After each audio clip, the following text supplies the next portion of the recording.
photographing the way I do, but with my colors, this will change everything.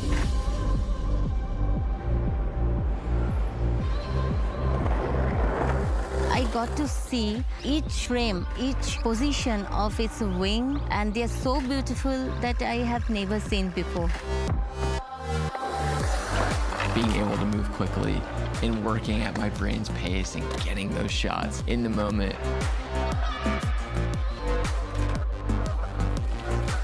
Having this camera allows you to go out and create the way you want to create. Until you use it, you cannot even imagine what you have missed. It's something I've never seen before in my entire life.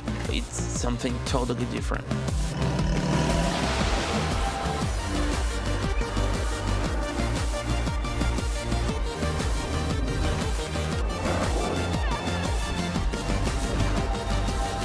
Nikon Z6 III. Outperform.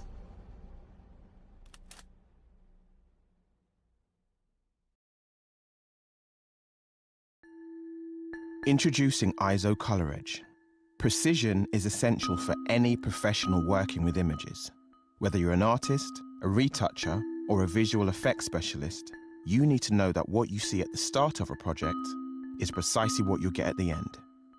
Color Edge monitors give consistent, reliable accuracy that guarantee no surprises within your color workflow. So what you see in real life is what you see on screen, and what you see on screen is what you see in real life. That's precisely why professionals all over the world trust ISO Color Edge for their image creation. ISO Color Edge. Discover living, breathing color.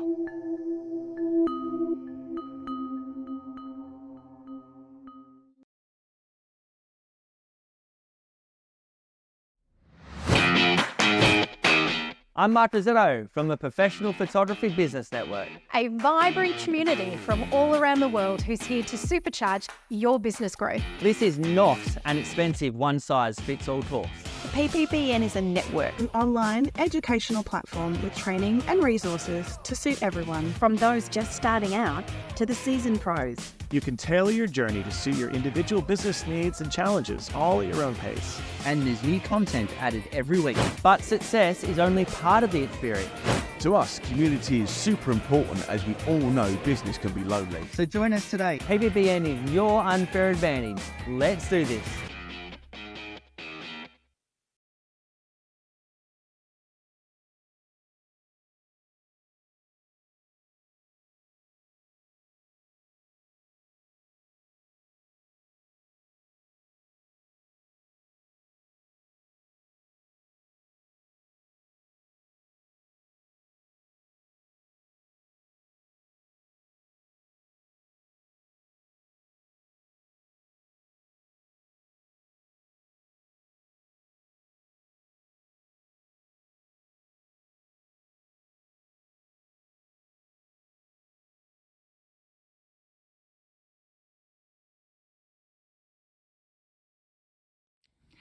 Hi everyone, and welcome to the judging of the Pet and Animal category for the 2026 Australian Photographic Prize.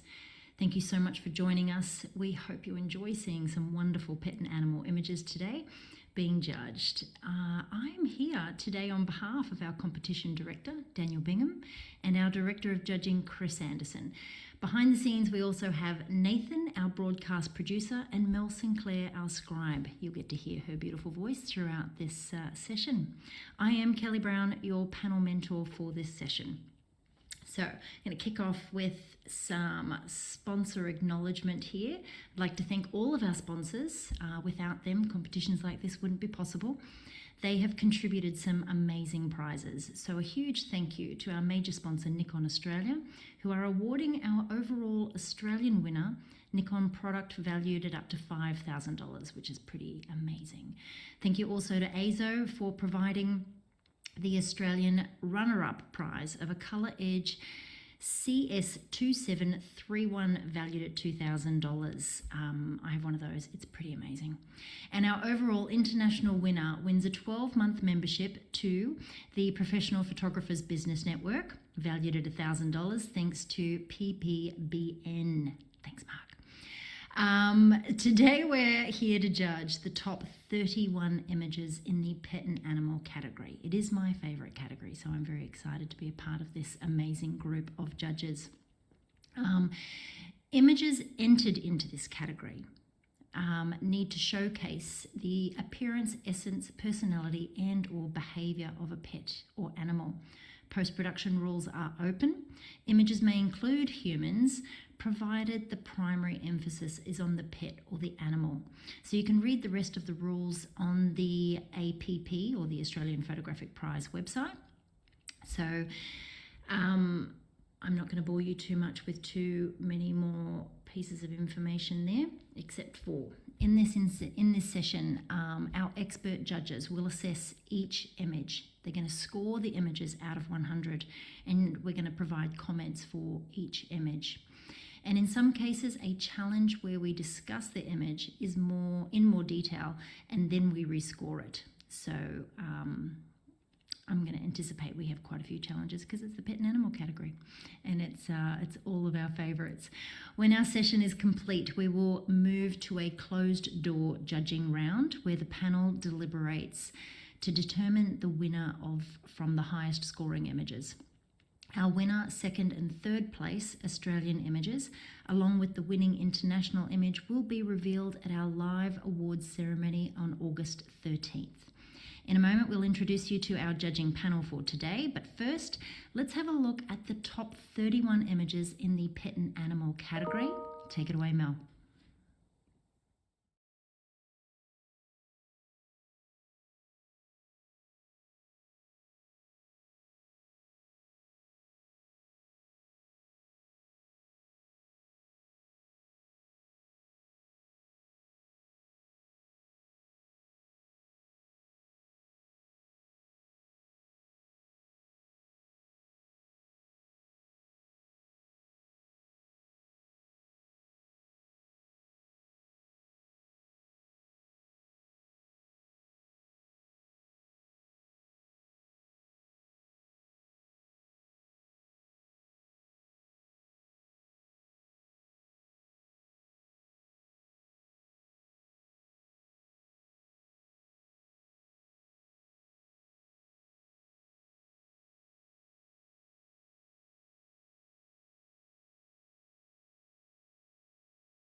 Wow.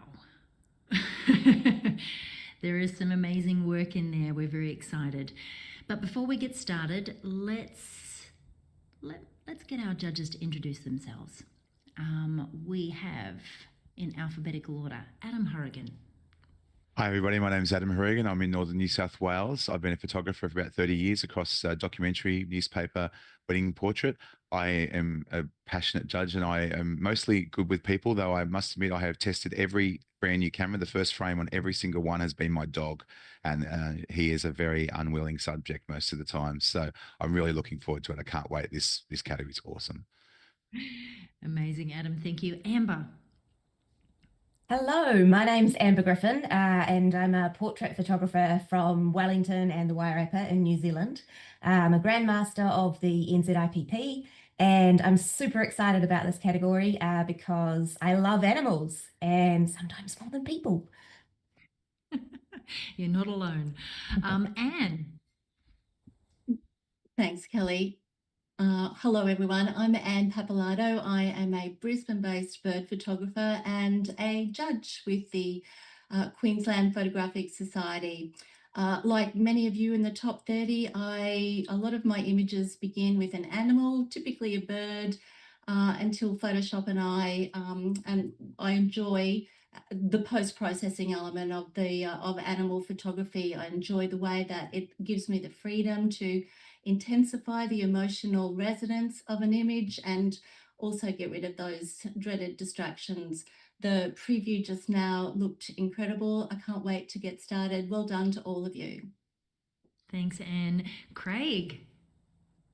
Hey everyone, I'm Craig Turner-Bullock from Christchurch in New Zealand. I've been a pet photographer since 2001, and I also run Unleashed Education with my business partner Charlotte, who's based in Brisbane, and also run the International Pet Photography Awards too. So this is very much my favourite category, and I'm really excited to get stuck into these images. Fantastic. And James. Hi, I'm James. I'm a portrait photographer from Portsmouth in the UK, specialising mainly in photographing half-naked men. Now, back in 2003, I got my first commission to do a pet portrait shoot. It was a litter of Dalmatian puppies, and for that reason, I haven't shot a single pet shoot since. I'm very much looking forward to seeing the pet and animal category, looking forward to seeing some amazing images full of character and hopefully some originality. Love it. I like how you just briefly skimmed over the half-naked men bit. We might come back to that later on. Hi, Jess. Welcome. Hi guys. Nice to be back here again. Thanks for inviting me. I'm Jess McGovern. I'm a pet and animal photographer primarily based in southwest Scotland. So I'm closer to James than anywhere else. I teach photography on the internet, pet photography specifically. I live on a farm with a lot of different animals, a lot of dogs, a lot of cats, and a few horses as well. Very excited to be looking at the pictures here today. It's going to be a good one. Going to be some challenges. It sure is. Thanks, Jess. Joe, welcome. Hi there, my name's Jo Howell. I'm a pet and animal photographer from Melbourne, Australia. I'm super excited to be judging pet and animal once again. There's so much creativity, and I think the pet and animal genre has just moved in leaps and bounds, and the creativity that we've seen in that run through is amazing, and I just want to wish the best of luck to all the entrants because there's some great stuff in there. There sure is. And Mark, welcome. Hello, my name is Mark Rosetto. I am a double master photographer. My very first award was of a dog, actually. So there you go. That makes me an expert. That was all the way back in 2009, I think it was. So photographing pets, animals is always super fun. I'm also the director of the Professional Photography Business Network as well. So yeah, here to have a good time tonight, see some images, and let's do this. Amazing. Well, I am Kelly Brown. I am your panel mentor for today's session. I've been a photographer for just over 22 years, and funnily enough, I came across my old Flickr website yesterday and found some pet images that I uploaded in 2004. So I have been enjoying photographing pets for a very, very long time, my pets especially, and have won a couple of awards here and there for that kind of work. But yes, it is my all-time favorite category. Most of you know me as a baby and portrait photographer, but you know what? This category's definitely got my heart. So now that we have met our expert panel of judges, let's get settled and get into judging. Judges, are you ready? Ready? Let's do it. Thank you, Mel. Let's have our first image.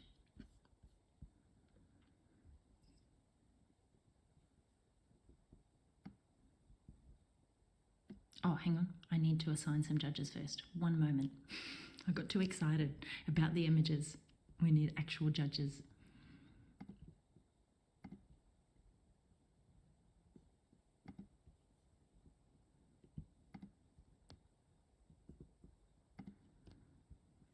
All right, thank you. Okay, this image has no title.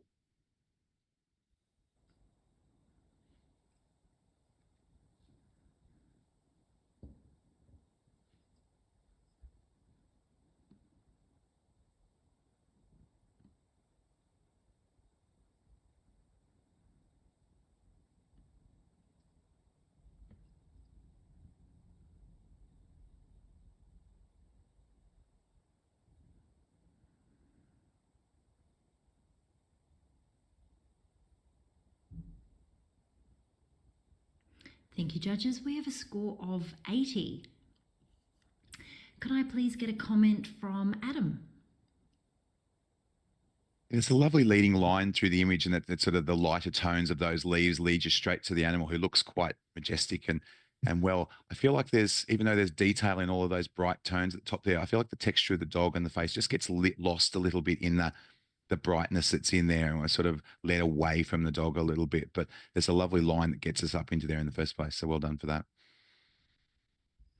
Yeah, great feedback. Thank you, Adam. Now, we are going to rotate our judges quite regularly throughout this category. So if you hear me saying thank you to a judge and then putting a new judge on, it's just because we want to keep our panel moving and nice and fresh in their seats.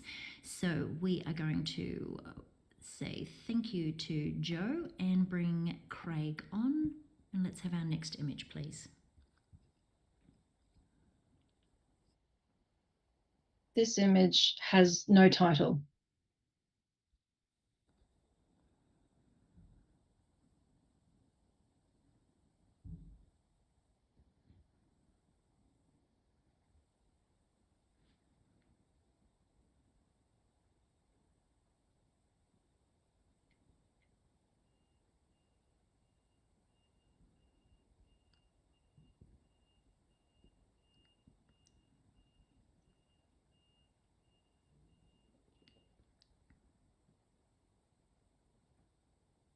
Thank you, judges. We have a score of 81, and we have a challenge from Jess on 86. Yeah, I think this image is worth having a discussion about. Hopefully, I can explain kind of where I'm coming from with it. I think what a striking location to photograph this dog in. This photographer is showing that they have thought through how to gain that impact with the subject color, the lighting, and the background. So they've specifically made some really intentional choices here that have helped to elevate this picture, for me personally, past our normal professional practice and way up into higher levels. The gaze of our subject draws you in straight away. The lighting has been so well handled. We have that foreground lead in, but it's not overlapping or crushing, the subject and making it difficult for us to see them through it. And we can also see this location. It's so wonderful to see in competition a slightly wider image where we can see a bit more of a location instead of a super, super, super stripped back, simple background. So I think this image does meet the requirements for silver with distinction. So I'm really interested to hear what the judges have to say about it. All right, thanks, Jess. Adam, can I get a comment from you, please? Yeah, certainly. I really appreciated straight away the impact of having that light dog on the dark background. There's a really strong contrast there that really draws you in, and then, like you said, the foreground leads you nicely. I think I was a little the way the contrast sort of falls off a little bit to the left-hand side perhaps drew me away from the animal, although the gaze, Norley mentioned about the gaze, it sort of leads me out there and gives a sense of location. I think I'm willing to come up a little bit just to sort of reward, as you say. I think if it was close in on the dog, we'd just lose a lot of detail and just be dog and nothing. So I'm willing to come up a little bit. All right, thanks, Adam. Craig, you're right on the average there. Have you got something you'd like to add? I am, and I'm glad we get to talk about this one because I think I'm definitely coming up, first of all, but I think what held me back was a couple of little niggly editing bits where the entrant could have taken out a few little distractions, but the more I'm sitting with it, I think the sky as well is a bit bright at the top, but the more I'm sitting with this, the more I'm kind of feeling this. I love that split in the fur is just showing how it must have felt on the day with the wind and stuff. So yeah, I think I can just let go of some of the little technical bits and pieces that I would have liked to see tidied up, and I'll come up and join you, Jess. All right, thanks, Jess. Your right of reply.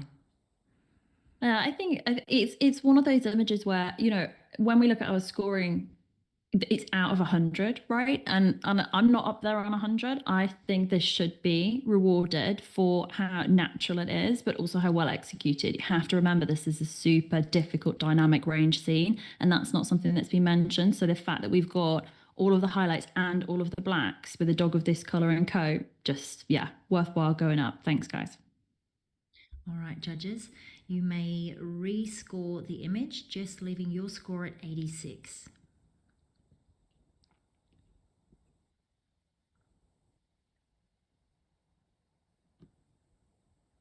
And we have a score of 85. Well done.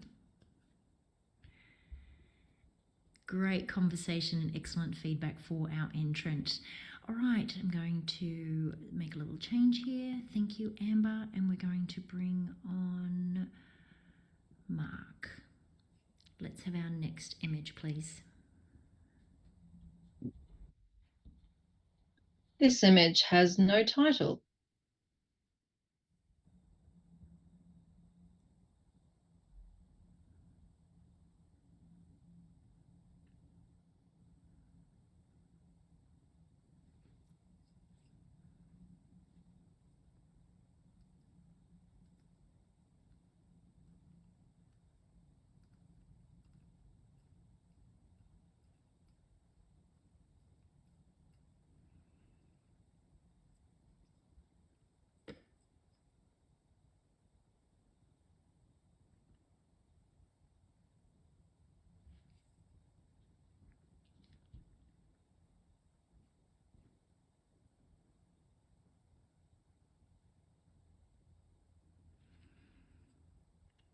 Thank you, judges. We have a score of 83.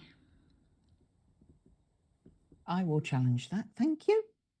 Okay, Craig. Well, you're not alone. So let's talk about this image. Okay, well, I'm on 88 and I don't think I've seen anything like this before. I think it's a really quirky image. I absolutely love the color harmony that we've got here, and on closer inspection, I really like how the image has been edited to have a texture like it's printed on a rag style paper. I think that's beautiful, and even the kind of tonality of that kind of reflects that printed quality. I think that the story I'm kind of deciphering still, but I love that the bird is normally the one in the cage, and in this case the people are in the eggs and in the cage. And I also find it really weird and intriguing how the lightest part of the underneath the bird is where I would maybe think the shadow might be, but it's opposite. So there's all these kind of dualities of strange and weird and wonderful things going on in this that I think we should be unpacking a bit more and rewarding the entrant for creating something so quirky. All right, thank you, Craig. James, can I get a comment from you, please? You're on. Yeah, lovely. Thanks for the challenge. Yeah, I'm down on 77 and I need a little bit of talking up purely because within Silver with Distinction, we're looking for highly refined, elevated execution. When we go in and we've noted the effect of the paper, the kind of textured effect of the paper across some of the images, not across all of the image, particularly where that cage sits. The cage, when you go in close, looks like it's been dropped in. The shadow detail underneath hasn't been refined with clear intent to blend it into the rest of the image, and it sits in counterbalance to the overall narrative. Overall, I feel that this may be a stronger image just showcasing the bird itself. I believe with those muted tones, we may end up with a stronger final image, and the whole narrative is slightly confused. So that's where I'm just needing a little bit of guidance, just to be brought back up, just on the technical aspects of the refinement of the Photoshop elements and also of the storytelling. Thank you, James. Adam.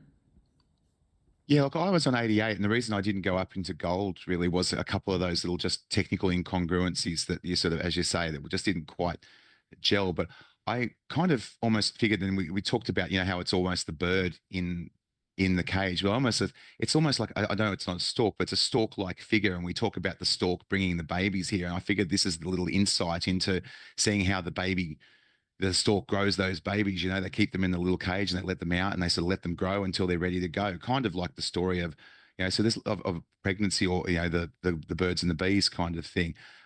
Which may be the reference to the garden in the background as well. I just think there's a real element of storytelling, and the way that the shape of that neck comes down leads you down to find that little discovery of these two little people down in there who look great as well in that little part, and everything sort of leads you around that image to sort of come up with your own story. I think that's what I'm rewarding it for in Silver Distinction. All right, thank you, Adam. Craig, you're right of reply. Yeah, I think that actually all of those textures are really intentional. I think that they're designed to bring elements forwards and backwards and give the image some depth. It almost reminds me of like decoupage or something like that. So I think that's really intentional by the photographer. I love the repetition of the egg in the cage and the egg oval shape mat. I think that works really well. And yeah, I'm with you, Adam. I didn't take it up into gold for the same reasons, but I do think that this is original. It has some emotional impact. It's been technically executed with intention and very well. So for me, it sits within a silver distinction range. All right, thank you, judges. Great conversation. Craig, if you can keep your score at 88, and let's rescore this when you're ready.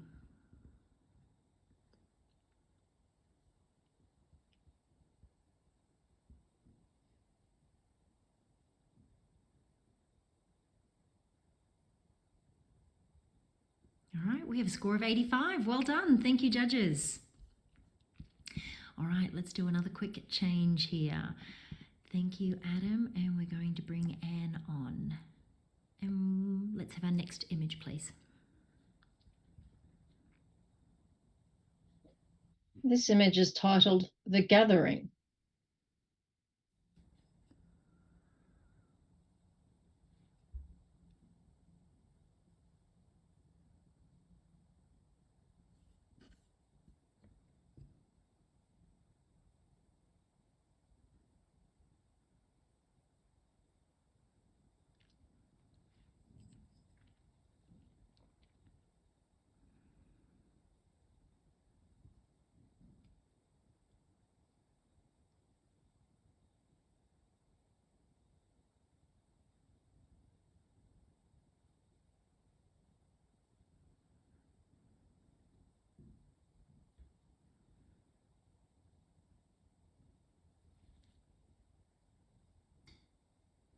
Thank you, judges. We have a score of 86. Amazing.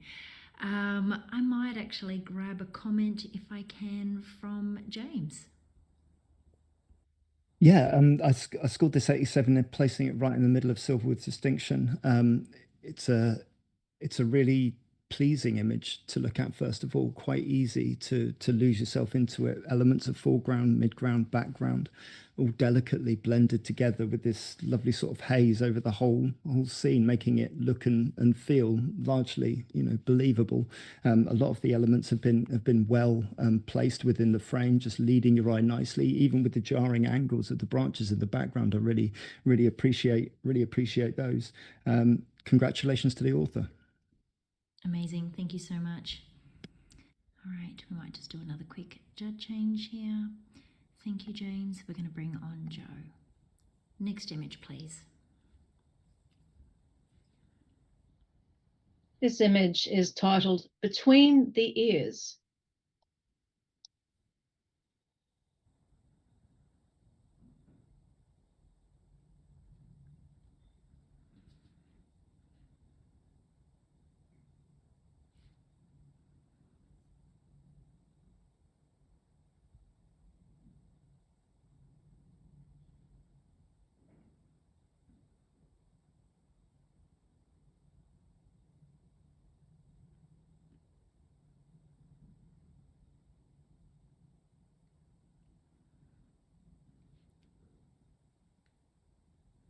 All right, thank you. We have a score of 81.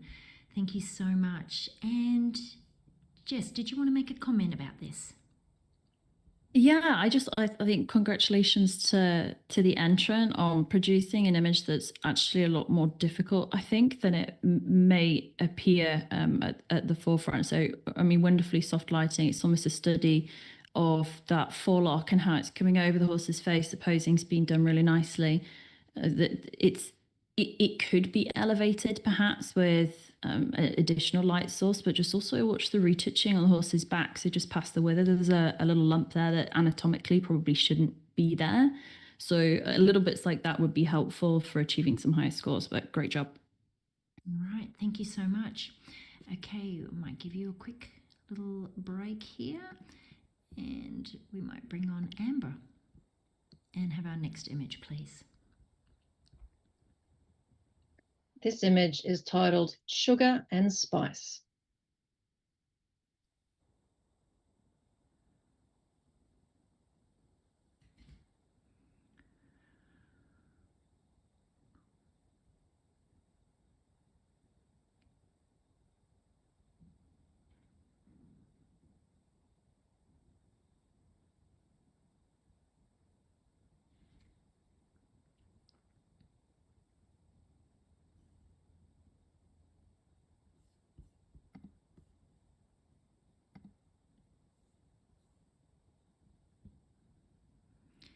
Thank you, judges. We have a score of 83.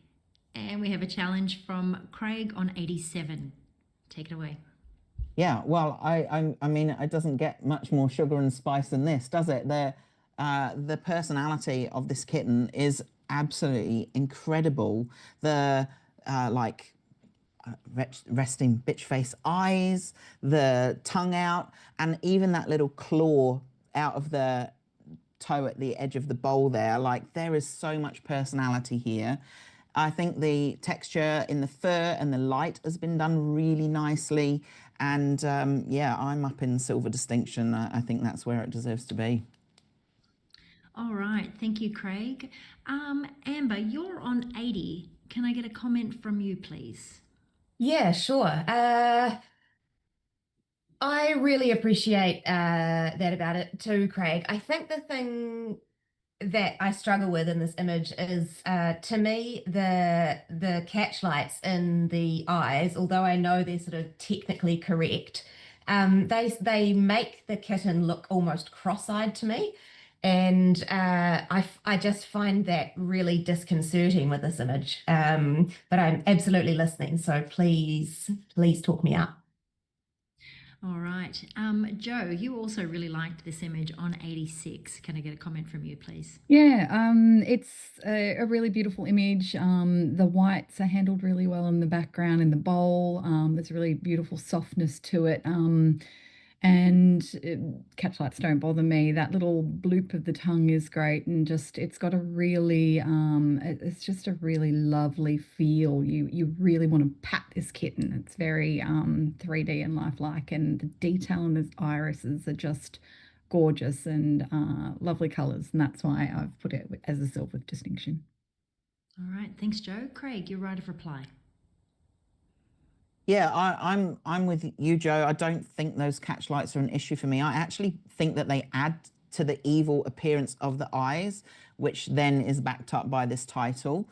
Yeah, I don't know what else that could be said about this that the photographer could have brought to this. The texture, the detail, the lighting, the personality, it's all there for me. So it falls under that distinction range without doubt. So let's get it up there.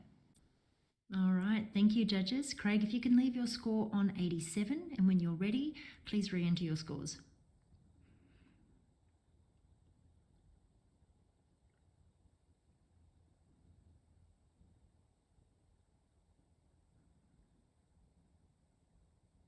We have an 85. I love these conversations and teamwork. Thank you so much, judges. I'm sure the entrant's going to be very, very happy with that feedback and score. All right, let's do another quick change here. Thank you, Joe. Thank you, Craig. Let's bring back on Adam and James. Next image, please. This image is titled Winter Launch.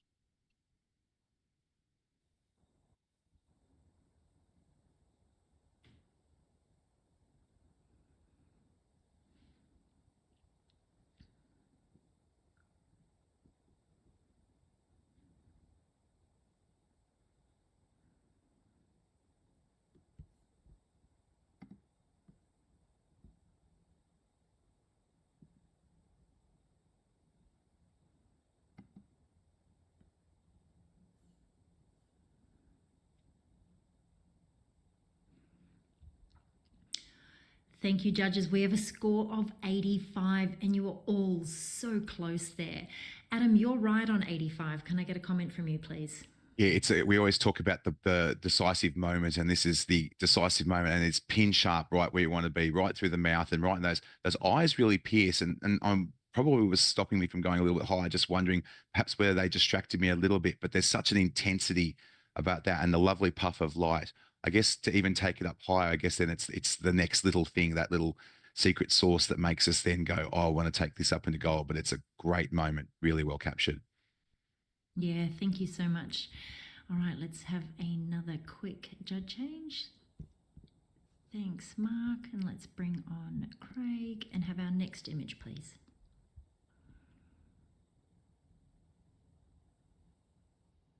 Oh, no, my fault. All right, I've just done another quick change. Thank you, judges. This image has no title.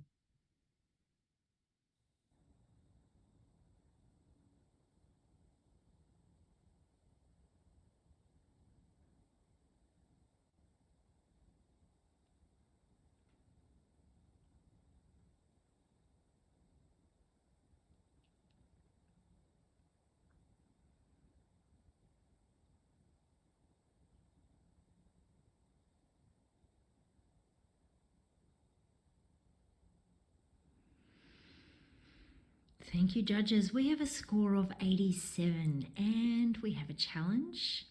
We have two potential challenges, but I think Adam may have just pipped you there, Amber. You're both on 92. So, Adam, I'll let you take that challenge. Thank you. Yeah, I'm sure. Yeah, Amber is going to talk some things about it as well. In a category that often gives us cute and fluffy, this just breaks your heart straight away.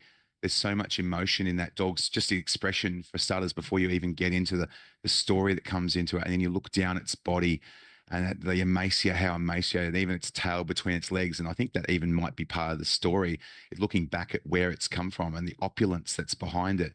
And everything around it balances really well. The sort of desolate nature of those trees that sort of stick up and mirror almost like its bony legs. It's such a simple composition, and everything even sort of leans down towards you, and then the dog takes you back. It's such a simple concept, yet it's so much emotion within the palette as well, the subtle detail, and it just breaks your heart. And I think emotionally, that's where your connection that brings it up into gold for me. Thank you so much, Adam. James, you're at the other end of the scale on 82. Can I get a comment from you, please? Yeah, certainly. I placed it in silver right in the middle. I was struggling with everything marrying up together actually on this image. It's obviously a stunning location. It's a very interesting subject that we've chosen to photograph. I felt that the real sharp drop off of shallow depth of field at the bottom of the frame was slightly distracting. I feel if the author had been braver and just cropped that out and just kept it sharp all the way through, may have led to a stronger panoramic. I was struggling with the bushes behind the dog itself, just not really framing the dog, sort of like not really giving us that direct impact in terms of where the eye goes for this image. And just overall, I found the pose and the way that the dog was holding itself, particularly with regards to its tail, a little bit jarring and a little bit unnerving for me. Now, that's not necessarily a negative. That's something I can be talked up on if there's a judge on the panel who has more experience of handling dogs and the way that dogs pose and the way that dogs stand to help add to that narrative, and I can maybe come up. I'm certainly listening, but that's why I am where I am with silver at the moment. All right. Thank you, James. Anne, can I get you to make a quick comment on this? Yeah, I'd love to, Kelly. The image has unbelievable initial impact, and in fact, I sat there for a minute going, am I really looking at, is this what I'm really looking at? It's such an interesting and unusual and distinctive image. In particular, the framing of the trees on either side of the shot, I think works very well, helps keep us in the frame, helps keep our attention on the dog. The dog, indeed, as Adam pointed out, that emaciated look, the tail between the legs, even the fact that it won't make eye contact with us and is looking back into the frame, all super strong elements of this image and very much appreciated by me. A little bit like James, that foreground is probably what was bothering me the most, but I I am very open to listening to what Adam has to say about this image. All right, thanks, Anne. And Amber, did you want to make a quick comment? I just want to firstly say I'm very much in support of this image, and I think the shallow depth of field in the foreground to me holds the whole horizontal composition together, and I feel that all of the different shapes and all the organic shapes that are made by the trees would kind of be a little bit more jarring if that wasn't there, providing that nice linear continuity.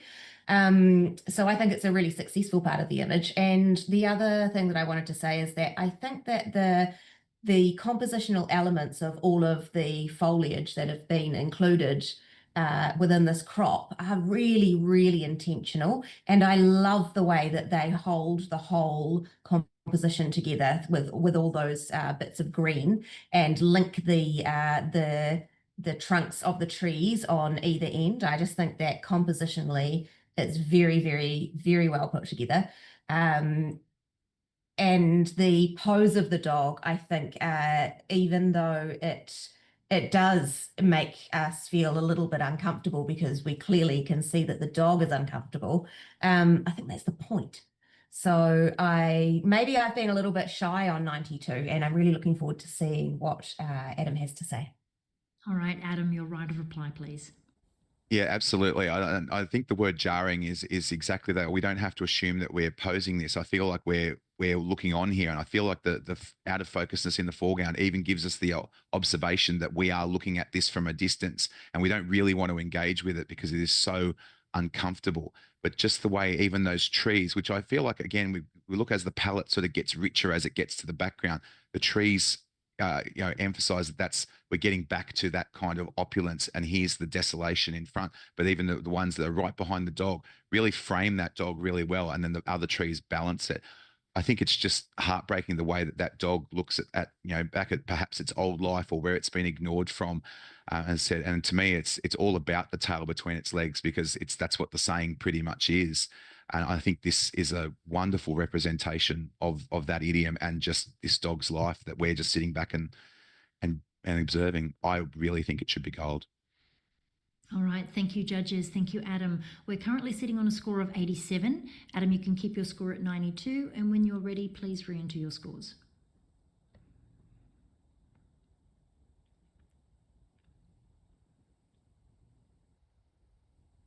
Thank you, judges. We have a score of 91. Great challenge, great feedback. Now let's do a quick judge change. Thank you. So Mark, thank you so much. And Craig, let's have our next image, please. The title of this image is I Spy.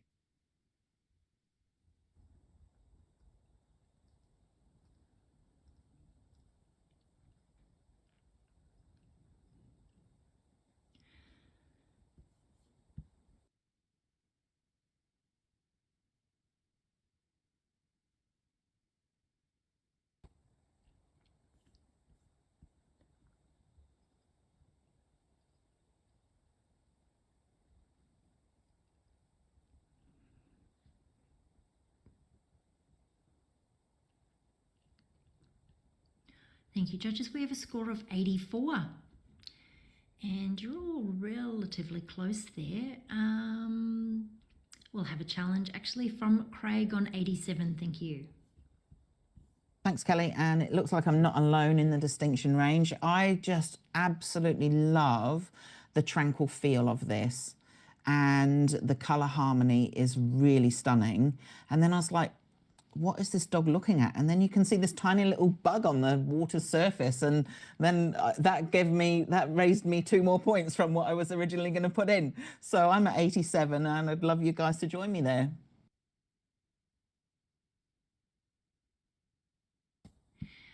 Thank you. Adam, you're on 83. Can I get a comment from you, please? Yeah, absolutely. And look, I will admit that I was looking for that little thing and just missed it. And I'm glad you pointed it out to me. Um, I I still may need to come, a little bit convincing to come up. Is a nice little element. I'm not sure if it's as strong as, you really got to go and look for it. And that's what I was really looking for, that reward. The palette, as you say, is stunning right through. Except the grayness at the top of the thing just took me out a little tiny bit, sort of lost that beautiful continuity from the bottom to the top. But, beautiful detail and palette in the bottom there that I really appreciate. All right, thanks, Adam. Amber, can I get a comment from you, please, on 87? Yeah, sure. I'm right there with you, Craig. I spotted the little flying bug on the water as well, and that tiny element really explained the simplicity of the rest of the image for me because, excuse me, I feel like the dog's attention has just been completely taken by this tiny little bug. And then there is just nothing else going on in the dog's mind. It's all about this little one distraction. So it's almost like we've got a neurospicy dog here. And I love the kind of cleverness of the use of simplicity. I love it. It's gorgeous. All right, thank you, Amber. Craig, your right of reply, please. Yeah, I think just one really main thing to answer in Adam's point there with the graying at the top. For me, actually, that holds me in the image. That helps me to stay with the dog and that reflection, and I'm all in there with it. So that's why I think that's justified. And yeah, I'd love for you guys to join me and Amber in Silver with Distinction. All right, we're currently sitting at 84. If you can keep your score, Craig, at 87, and judges, when you're ready, please re-enter your scores.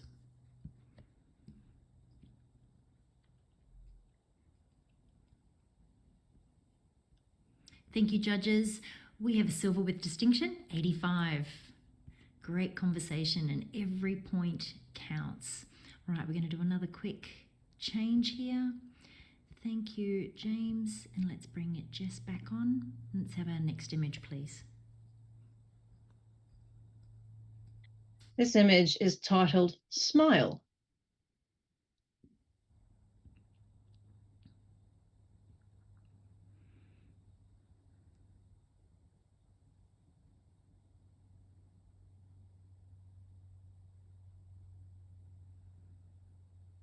You'll see how judges looking off to the side there. So that means that they are viewing their images, on their calibrated monitors. So they get to see all the detail.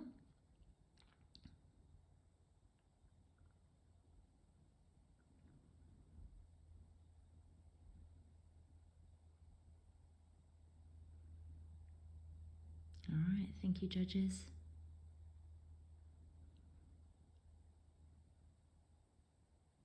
Jess, just waiting on yours.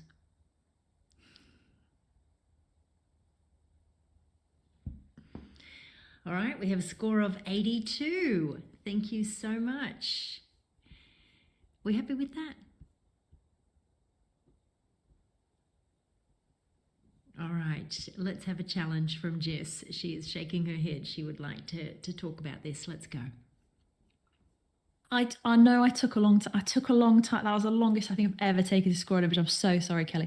The reason for that is relevant. So I was umming and ahhing about this because as judges, when we look at our scoring guide, we're looking for certain things, and I felt like I was bouncing on these categories, and so I'm interested to hear what the other judges have to say to see if we were kind of all thinking in the same lines. But my heart went out a little bit because of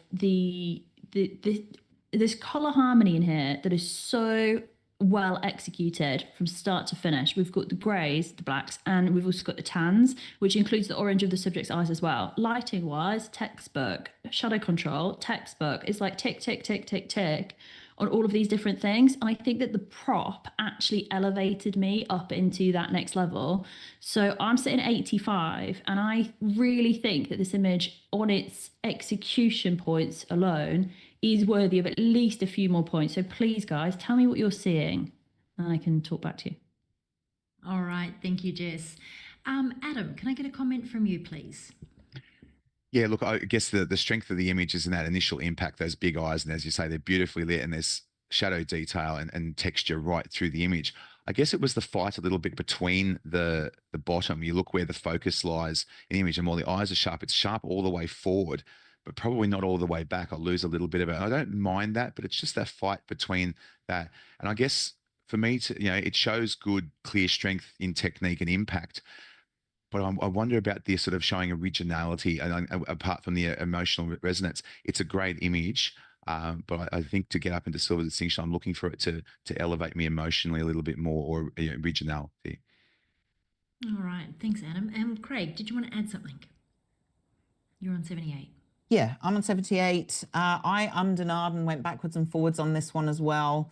I could definitely come up into the silver range, but I guess what kept me out of the silver range ultimately is that this is a black dog, and whilst there's lots of colour harmony, the dog looks very, very grey. So I would love to have seen a little bit more depth in those blacks. But yeah, I will come into silver range. I need some more convincing for distinction level though. All right, your right of reply, please, Jess. Right at this moment, a delivery driver has come and all my dogs are barking. I've got 6 of them in here. So I'm so sorry. Can you still hear me? Can you hear the dogs barking? Can you hear the dogs? You can't hear the dogs. Oh, amazing. I'll just carry on, pretend they're not doing it. Right. Okay, we'll continue. So I'm so sorry if you can. Everything that you said, I get. I'm with you on every single point. So I think that this is the decision we have to make between these boundaries. I looked at the title for Silverwood Distinction, and for us as judges, it reads highly refined and distinctive image demonstrating strong concept and elevated execution showing originality or emotional resonance. And I agree on the originality point. However, I think that using this black, grey, black with that pop of pink in that happy little tone adds some emotional resonance, and it also helps with the originality too. It's not just a staring headshot straight at the camera. The author's added some extra little bits in here, and yes, we're verging a little bit towards grey, but that level of dynamic control in a studio scenario shows very, very good light control. I think we should reward this. I'm hoping that you guys move a couple of points. Thank you very much. All right, thank you, judges. We're currently on 82. Jess is on 85. You can keep your score there, and when you're ready, please re-enter your scores.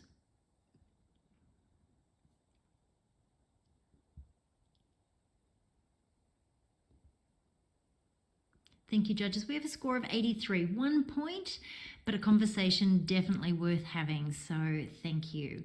Let's do another quick change. Thank you, Adam. We're going to bring Mark back, and let's have our next image, please. This image is titled Love Nest.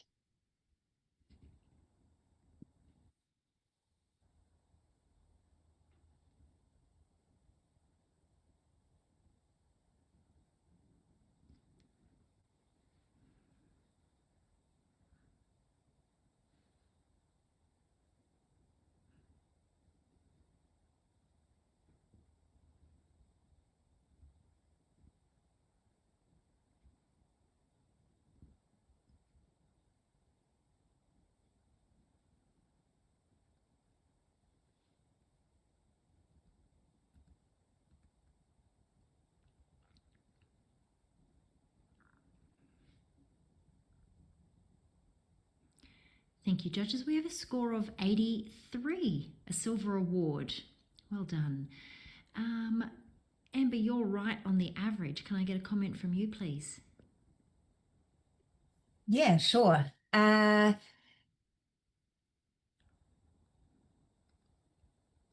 know what? I actually don't have very much to say. So does anybody else? All right.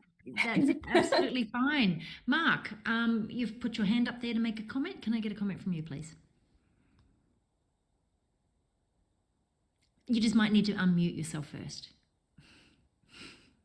When have I ever had a problem to unmute myself? That monochromatic feel with that little pop of color of the feet really like bring the image, bring those the doves to life. That they're sharp, they're on tact. I stored it within the high end of the silver range. I think the photographers created something that's really quite unique and interesting. To elevate it to the next round, I'd love to see probably the back of the feathers just a little bit blown out. So just to look at the details, but on saying that it's white, it's really tough, but just a little bit more control would be fantastic. All right, thank you, judges. Okay, we might do another quick change here. Let's give Amber a quick break, and we're going to bring Joe back on, and we'll have our next image, please. This image has no title.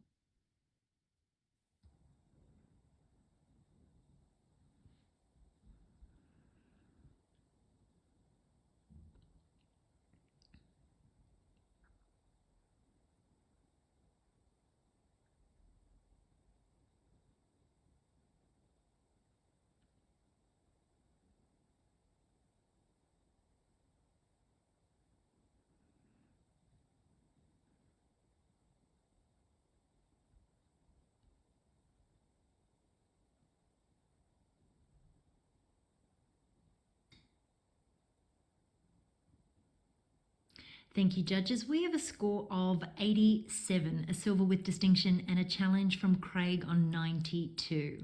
Take it away. I absolutely love this. I think it has huge impact. This is an image where the animal is smashing through the studio paper is something that we've seen a lot before, but what brings originality is this is that beautiful clean mat of the cat. And I think that speaks volumes about the difference between cats and dogs. Especially a big buff-head dog like this that's just come bursting into the studio, and this cat that's just kind of reluctantly peering through. I think this is really original. I think the highlight control is fantastic. There's beautiful detail all through those whites and all that fur. And I think we should be scoring this in the gold range. All right, thank you, Craig. Joe, you're on 83. Can I get a comment, please? Yeah, I gave this an 83, a strong silver, for all the reasons that Craig mentioned. I guess, you know, that I love the personality. The expressions are great, talking about the different personalities. I guess the believability for me, I really struggle with the fact that the cat is poking through what appears to be the same surface, but you've got a beveled edge on the mat where the cat's coming through, and then it's a thin paper where the dog is coming through, and that some of the paper is cut with scissors and some is ripped, and there's a little bit of I guess a line that makes it feel a little like the cat's stuck behind the paper, because you've got a dark line behind or along the face of the nose where the cat's peeking over the beveled edge. I mean, there's just a few things that I'm struggling to put together in this image to bring me up, but I would like to hear some more. All right, thanks, Joe. Anne, you're on 87. Can I get a comment, please? Love to. Craig, I've underscored this, and I will be coming up. This image for me represents a discussion that happens in our family home every day. Yep, rusted on cat lovers over here, and cats v dogs. You've got the refined cat with that cynical look on its face, and this beautiful, happy, but not particularly intelligent looking doggy punching through like a crazy animal. I can forgive tears, I can forgive cuts, I can forgive inconsistencies. Might I also say, anyone who wants to photograph a cat you cannot do a cat portrait. That it's one of the most difficult things to do. So the fact that you have got a forward-facing cat, the eyes are lit, the face are lit, both animals have catch lights. I think this is just an outstanding image. I would hang this on my wall. All right, thank you, Anne. Craig, your right of reply, please. Yeah, I can forgive those things too, and that's probably why I'm not in the distinction range, and it's taken me out of that.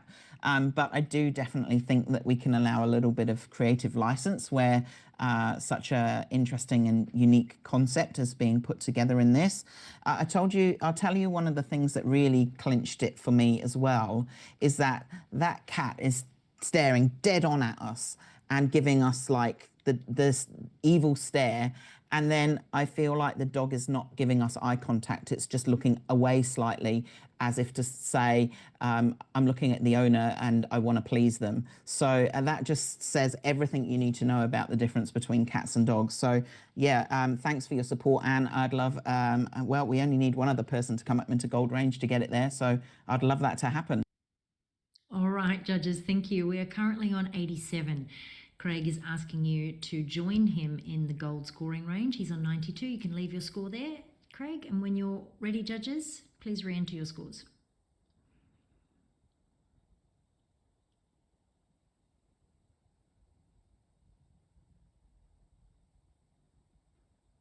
We have a score of 89, silver with distinction. Very, very close, great conversation. Thank you so much, judges. All right, let's do another quick change here. Thank you, Anne. And we're going to bring James back on.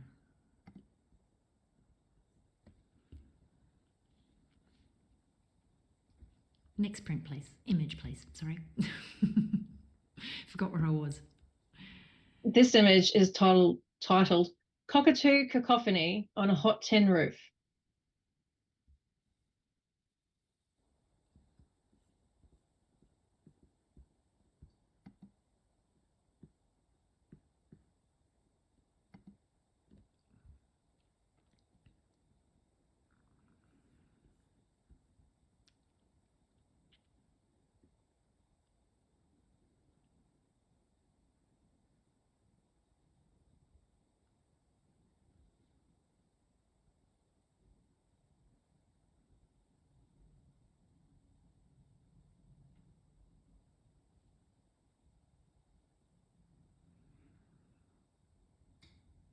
Thank you, judges.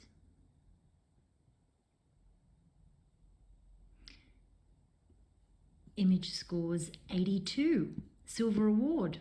And are we happy with that, Joe? We have a challenge on 88. Take it away. Yeah, I think there's a bit of a delay in the challenges coming through. This, when it turns around, you just go, wow. And then my face just lit up with a big smile because, I mean, look at all the personality that's in this one frame. It's quite original. I love the mixture of the cloud and the white with the cockatoos and the sulfur crest that goes right against that beautiful blue sky.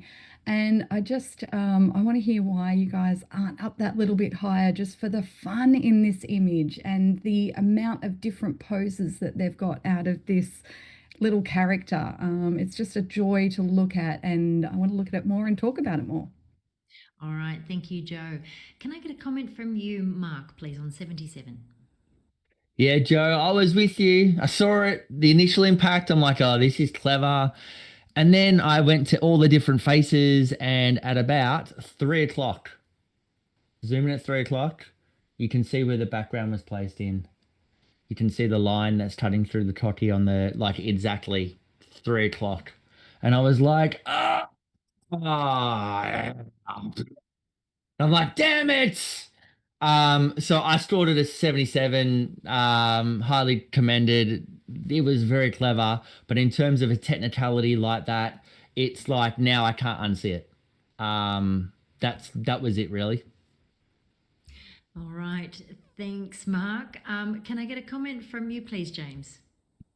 Yeah, I placed it in silver and not in silver distinction because it didn't demonstrate elevated execution. Certainly, the cockatoos have all been lit with a very, very small direct light source, very, very tiny little catch lights in the eyes, which means everything looks flat. But because they've all been lit the same way, when they're placed together in this circular frame, it doesn't quite work. It's a little bit jarring. There is a nice gradient on the ring around where the claws are, but there isn't a gradient then mimicked in the grey background, which would lead us to believe that we're sat inside a hot tin roof or sat inside a chimney stack, which would lend into the believability of the whole piece. So that's why I was struggling to go up to the next category. All right, Joe, your right of reply. I would just like to say that sometimes a graphic image is a graphic image, and we just don't need it to be believable for it to be fun and individual and have impact. Yes, Mark, I missed that little detail and I pride myself on detail. So is it really that big a deal? But I appreciate what you guys have said. I still think it's an incredible image that has so much personality, and it's not every day you get mooned by a sulfur-crested cockatoo. So let's see how we can go with those scores. All right, thank you, Joe. You can leave your score on 88. We're currently sitting at a score of 82. When you're ready, judges, please re-enter your scores.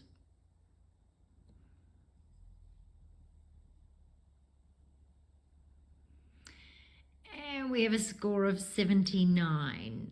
So sometimes our challenges don't always go the way that we want. However, great feedback, great discussion, and I'm sure the entrant will appreciate that. Thank you, judges. All right, Jess, we're going to give you a quick break and we're going to bring Adam back on, please. Next image.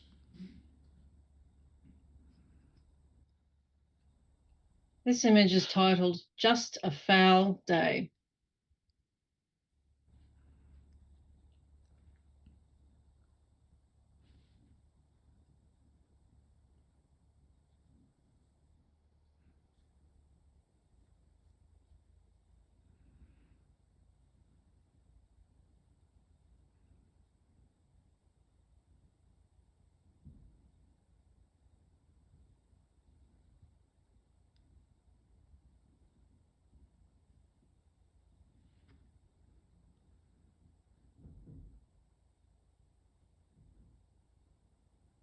Thank you, judges. All right, we have a score of 85, silver with distinction. And we'll do a little clap. All right, I might get a comment if I can, please, from you, Joe. You're right on 85. Yeah, I want to congratulate the entrant for producing something that's just really different and unusual and with a fun little quirky story to it. The composition's been done really well. I think a way that it could lift it further, although it seems to work with it, I'm not quite sure how I'd improve this. So maybe somebody else has got a great comment for this one. No, I think that quite a few of you have really enjoyed this, and a score of 85, silver with distinction, is a great result. Thank you so much, judges. Let's do another quick change. Thank you, Craig, and let's bring back on Amber and have our next image, please. This image has no title.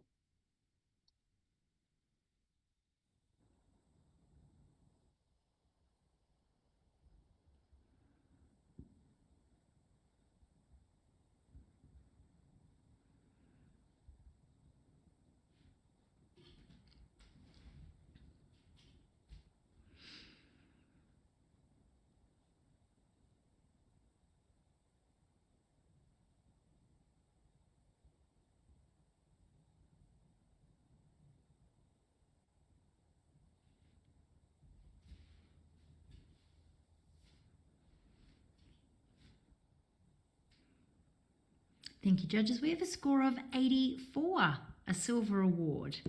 And we have a challenge from Mark on 92. Take it away. Yeah, I'm way out on a limb on this one, but the initial impact just got me big time. It's like fire and ice. That's how I see it. I feel a bit of Elsa coming out of there with the ice of the water, and just that really rich contrast of the red and oranges in the background, in contrast with the water that looks like ice. In terms of the composition, like, the timing was really epic.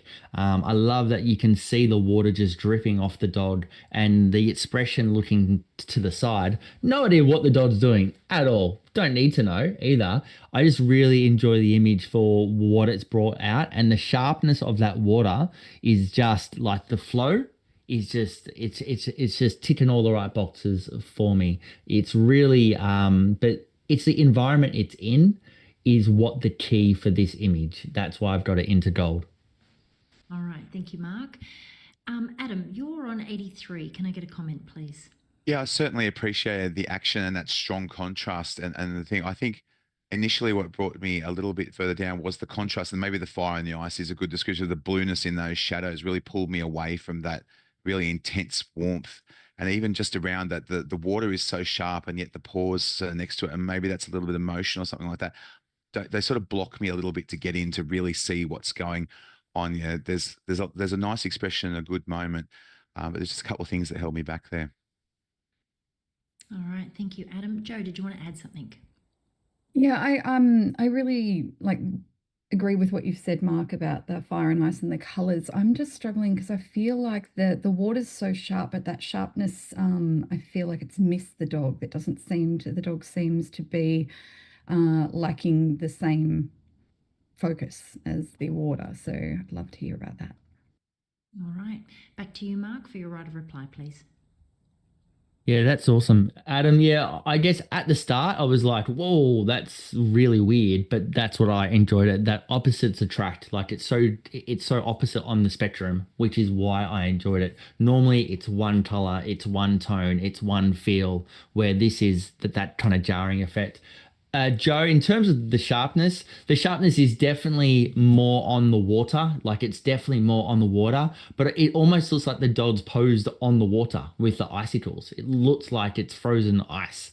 And so that's where, look, the dog, you wouldn't say it's as pin sharp, but it's pretty close. It's not out of focus. Like you wouldn't go like, oh yeah, the eyes are out of focus, the fur's out of focus. There's still all the detail all around the dog, the eyes, the expression and everything else. You can still see it all. But I agree the water is sharpest. If you didn't have that red behind of the fire, then I would be like, I agree with you. But in this case, I love it how it's just crisp. So I'm at 92. It's at 84. Let's get it to the other ranges.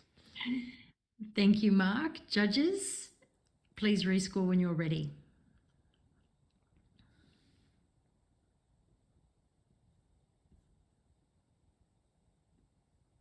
And we have a score of 84. So it stays there, but great feedback, great conversation, which I know will be appreciated. Thank you, judges. Mark, we're going to give you a teeny quick break. And we are going to bring Anne back on. Thank you. Next image, please. We're going to go to a little commercial break, Kelly, because we're on image number 15. Fantastic. We're going to have a commercial break. And we will be right back with you, so don't go anywhere.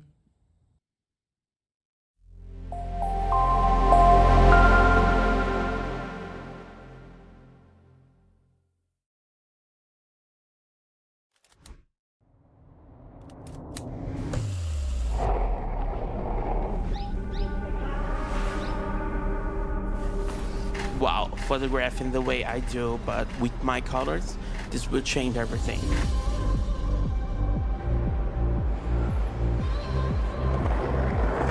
I got to see each frame, each position of its wing, and they're so beautiful that I have never seen before.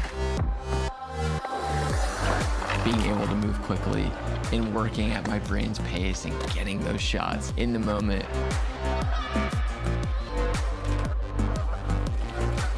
Having this camera allows you to go out and create the way you want to create.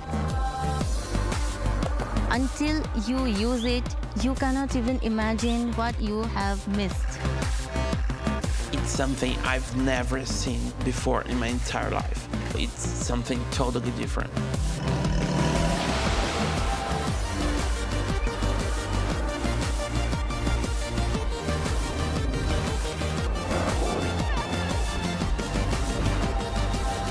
Nikon Z6 III.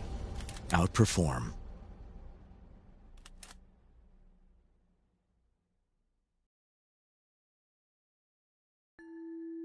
Introducing ISO Color Edge. Precision is essential for any professional working with images. Whether you're an artist, a retoucher, or a visual effects specialist, you need to know that what you see at the start of a project is precisely what you'll get at the end. Color Edge monitors give consistent, reliable accuracy that guarantee no surprises within your color workflow. So what you see in real life is what you see on screen, and what you see on screen is what you see in real life. That's precisely why professionals all over the world trust ISO ColorEdge for their image creation. ISO ColorEdge. Discover living, breathing color.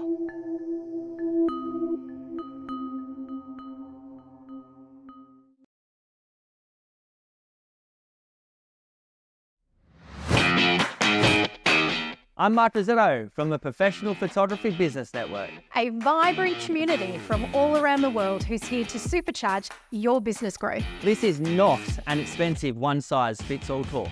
PPBN is a network, an online educational platform with training and resources to suit everyone. From those just starting out to the seasoned pros. You can tailor your journey to suit your individual business needs and challenges, all at your own pace. And there's new content added every week. But success is only part of the experience. To us, community is super important, as we all know business can be lonely. So join us today. PPBN is your unfair advantage. Let's do this.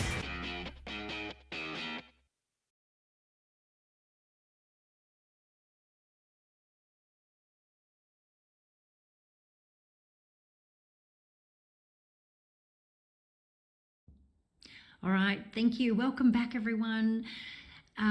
We are about halfway through the pet and animal category of the Australian Photographic Prize. We've got lots more images to go through, so let's get started. We might keep our judges where they are and have our next image, please. This image has no title.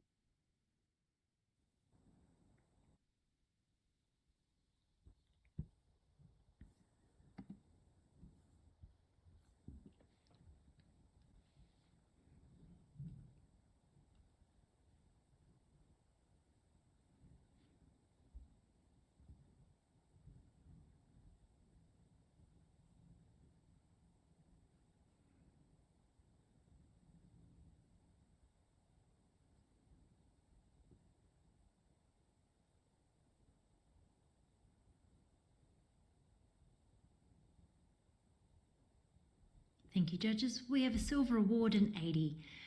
And Joe, you're right on the average there.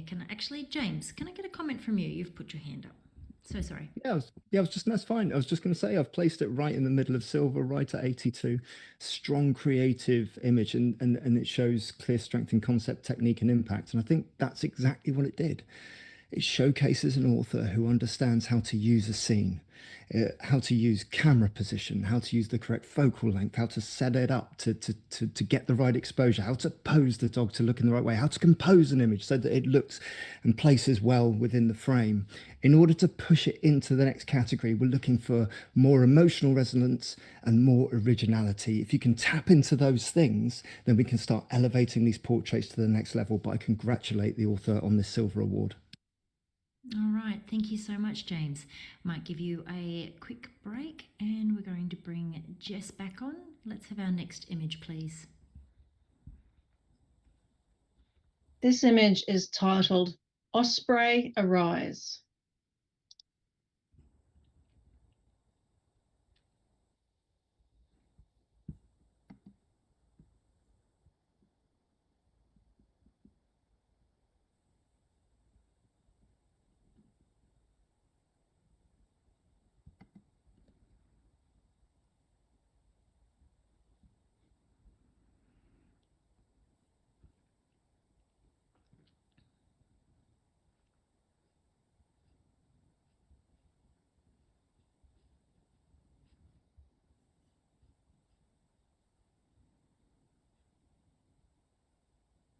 Thank you, judges.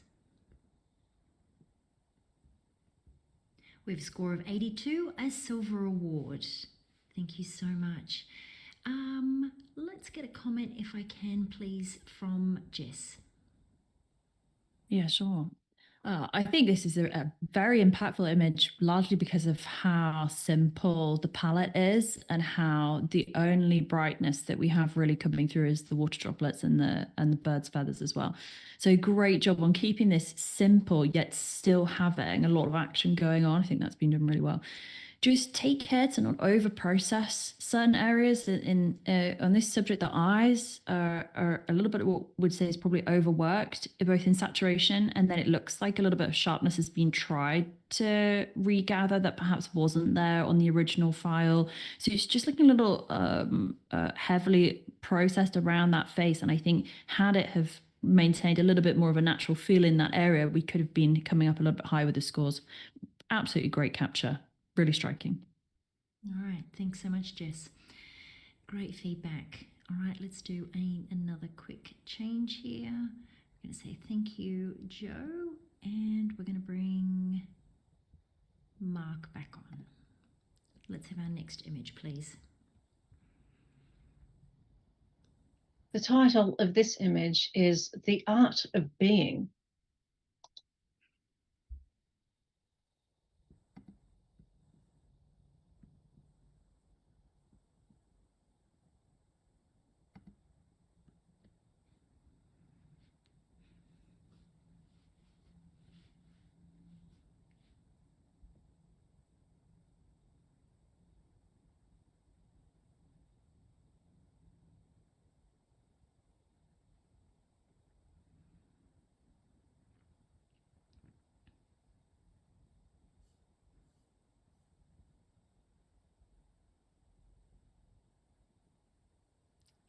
Thank you, judges. We have a score of 84.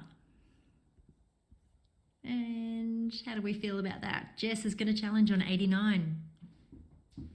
Yeah, definitely. I'm going to go to bat for this. What a beautifully lit Highland cow. I don't know if anyone's ever tried to photograph a cow. Well, do you know what I mean? Like really, really, really well. This is, to have this sitting in a pet category, I think beautiful. Look at the expression, the eyes closed, and this image, the depth of field, but also the resolution that we've got to go into. You can see like obviously not literally cellular, but basically cellular level detail. This is a dream to go through. Absolutely. I want to put this on my own wall. I think this has been fantastically done. I'm very excited to hear what everybody else has to say, because to me, I'm feeling like silver with distinction is easily within reach. All right, thanks, Jess. Adam, you're on 83.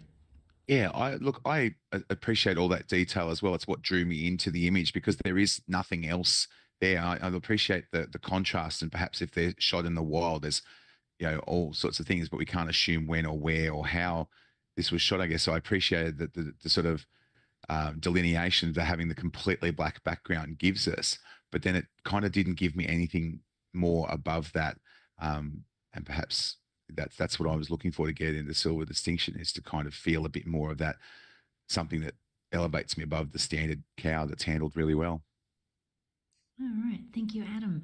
Amber, you enjoyed this image on 87?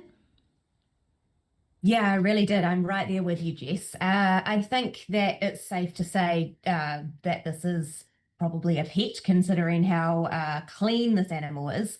And all of that delicious detail is why I really fell in love with this cow straight away as well. But I think that it's the contrast between that beautiful sharp detail and then just the messiness of the animal's kind of coat and hair, and it's sort of wild and messy, but at the same time just so beautifully calm. And I think that the reason this really sits in the distinction range is because of the emotional resonance factor. I just want to go in there and pat it, and it just I think there's a lot of emotion that comes out of it, which is interesting considering the animal's eyes are closed. Definitely come up to distinction, guys. Thanks, Amber. Jess, your right of reply, please. Yeah, I think just great conversation. I mean, Amber's already answered on the emotional resonance part, and so I feel like I don't really have very much more to add. What I would say though is that it's really wonderful to see an image where a livestock, let's be clear here, traditional livestock is seen, hopefully being shown in a slightly different way, and that comes from someone who is involved in agriculture. And I think this actually image could do a lot to help we're making sure that people realize that other animals other than dogs, cats and other things, have feelings too. And so I think this image does a lot to help with that work also. All right, thanks, Jess. If you can keep your score on 89, and judges, when you're ready, please re-enter your scores.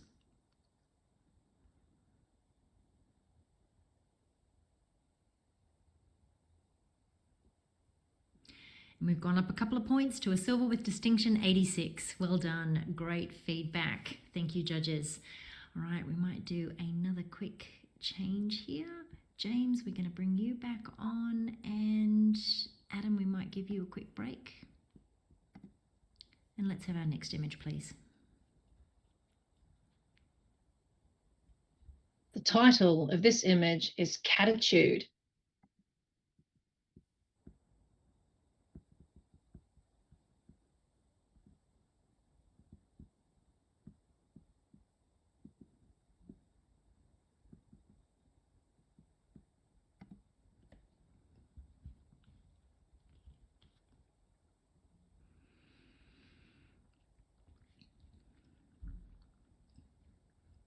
I just love seeing all of your faces while you're judging.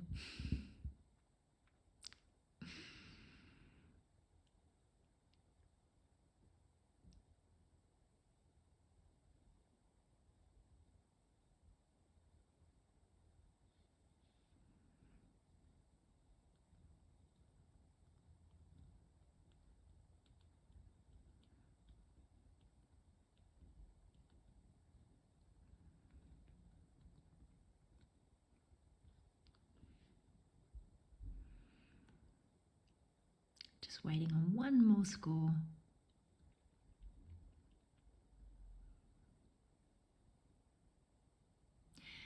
Thank you, judges. We have a score of 91, a gold award. And we have a challenge from Mark on 96. Let's go for it.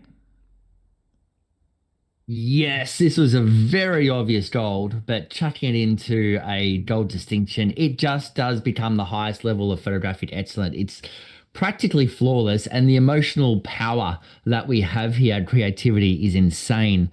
Like, if you just go through each and every image, obviously I'm not going to talk about all of them, otherwise we'll be here for however fast you can count. But just the initial eye contact with the cat and the bird, all the way down to that third image in on the bottom left-hand side is like judo chop. The bird is done for. The expression, and this is the key. Like, once you read it like a book from top to left and down the bottom, that last expression of the cat is just like, that just cracks me up. It's just like, just that snarl in the nose is like, I've got you. And then the tail is job done. We're out of here. So from the narrative point of view, super creative. From the technical point of view, it's really hard. And I think, Anne, you said photographing a cat is a nightmare. And all those, every expression is a different one. It's not a repeat of something else. And I think that's really important, because it's really easy to go, I didn't get enough images, or it's kind of same, like every little image has got a slight different expression, and the photographer's just done it exceptionally well to create this image. So over to you. All right, thanks, Mark. Anne, you're on 87. Can I get a comment from you, please? Love to, Kelly. I can't believe I'm even going to say these words. Are there possibly too many cats? Are there possibly, there was a lot of cats to look at in this image, and I do appreciate every single one of them. And you are right, Mark. It's not the same cat. It's heaps of different expressions. Well, maybe it is the same cat, but heaps of different expressions. And I did wonder whether the message would be even more powerful with an absolute even number of cats across by cats down. But I am absolutely listening, because I agree with you on many elements. I really want to know, I don't understand why there's a blank circle in the bottom. Where did that pussycat go? That's one of my, I don't think that's an issue though. I just wondered where that pussycat had gone. But that would be that was the main thing holding me back, the number of cats and the readability of the image. Thanks, Anne. Amber, you're on 94. Can I get a comment from you, please? Yes, and I am on 94 because I felt like I almost didn't have enough time to uh, absorb everything within this image. I was teetering on joining you in distinction, Mark, and I will be now. While you guys have been talking, I have just gone through searching for technical flaws in here, and I cannot find anything. I love the blank circle there, and it just asks more questions and provides more for us to think about and talk about.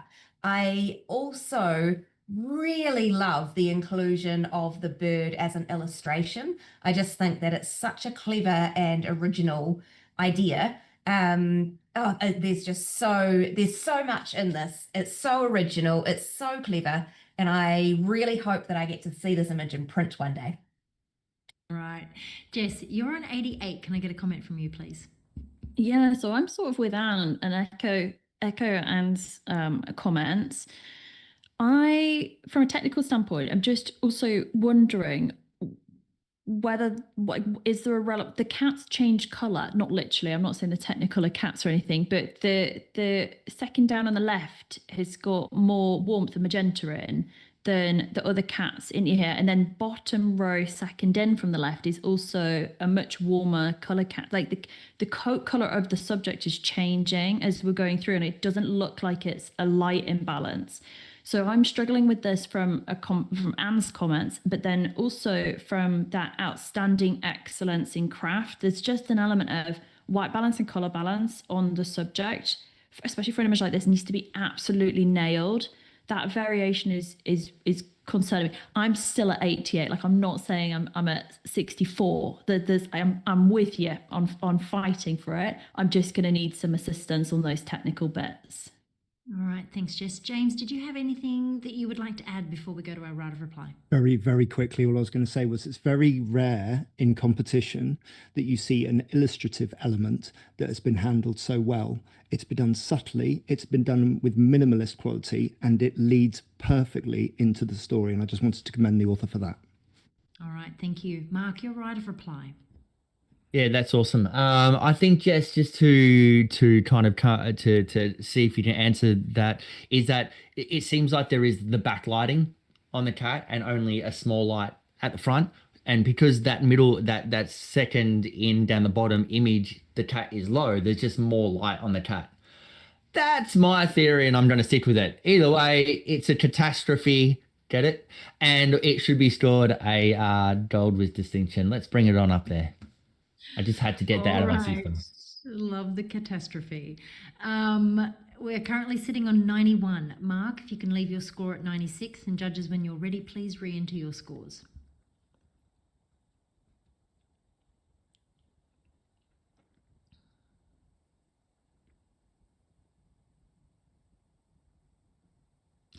We have a score of 93. Wonderful conversation, great feedback, and lots of excitement. Thank you so much, judges.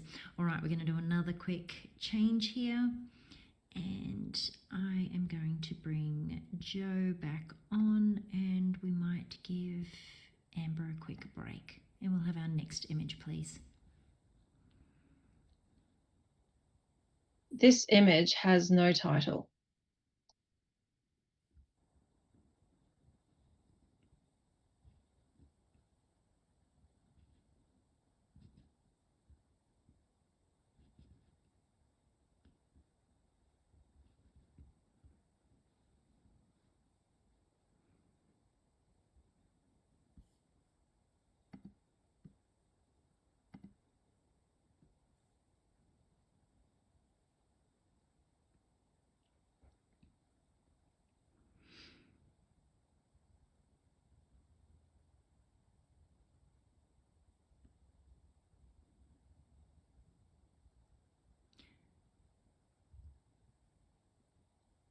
Thank you, judges. We have a score of 83.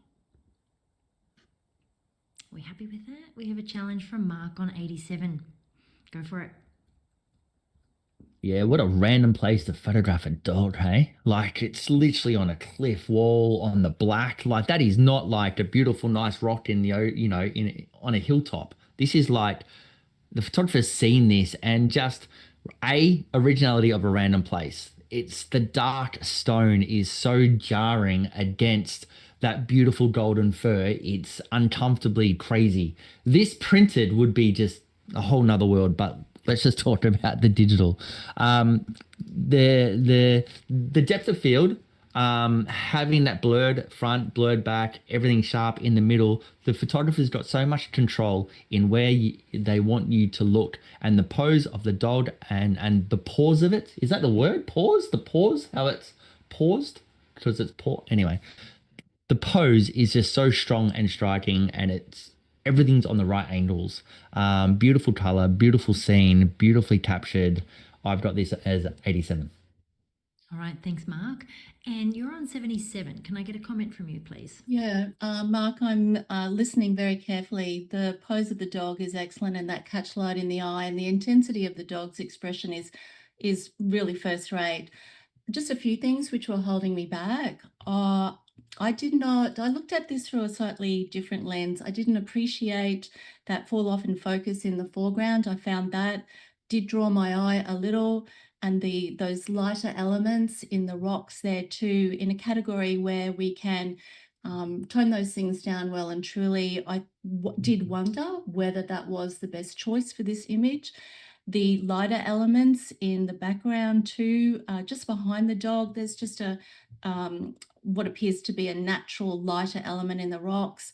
I found those a little distracting as well. And that for me that pretty much sums it up, Mark. All right. Joe, did you have anything extra you'd like to add? Yeah, some of the comments that Anne made about the distractions within the frame were holding me back a little bit. I just wanted to comment and say that there appears to be a painterly effect that's been put over the fur, and I think it's been really well handled. And I was umming and ahhing about whether to go up a little bit higher on this one because that technique is often overused and makes it feel unrealistic. But the time it's been used here, it actually rewards you when you're looking closer. But I just feel like the central placement in the frame, it could have been cropped a little bit different to add a little bit more energy to this, precariously placed pup. But I'm listening. All right. Thanks, Joe. Mark, your right of reply. Yeah, awesome. I've got someone else with me at 87 as well, which is lovely. In terms of the fall off, I love the fall off. I think it's great. It's just getting your eyes into the right spots. If all the highlights were taken out, the image would just look flat. Like it needs that texture throughout it. The painterly effect, Joe. Oh, that's what I love about it. It's just so soft in contrast to this really sharp rocks. And the central part, it's dead smack in the middle. I don't want to see it looking to the side or looking to the right. It's jarring enough, but strongly posed, and the intensity of the dot is what we're rewarding here. So I'm at 87. It's currently 83. I would love to get up a few extra points. All right, thank you, judges. Please re-enter your scores. Mark, leaving yours at 87.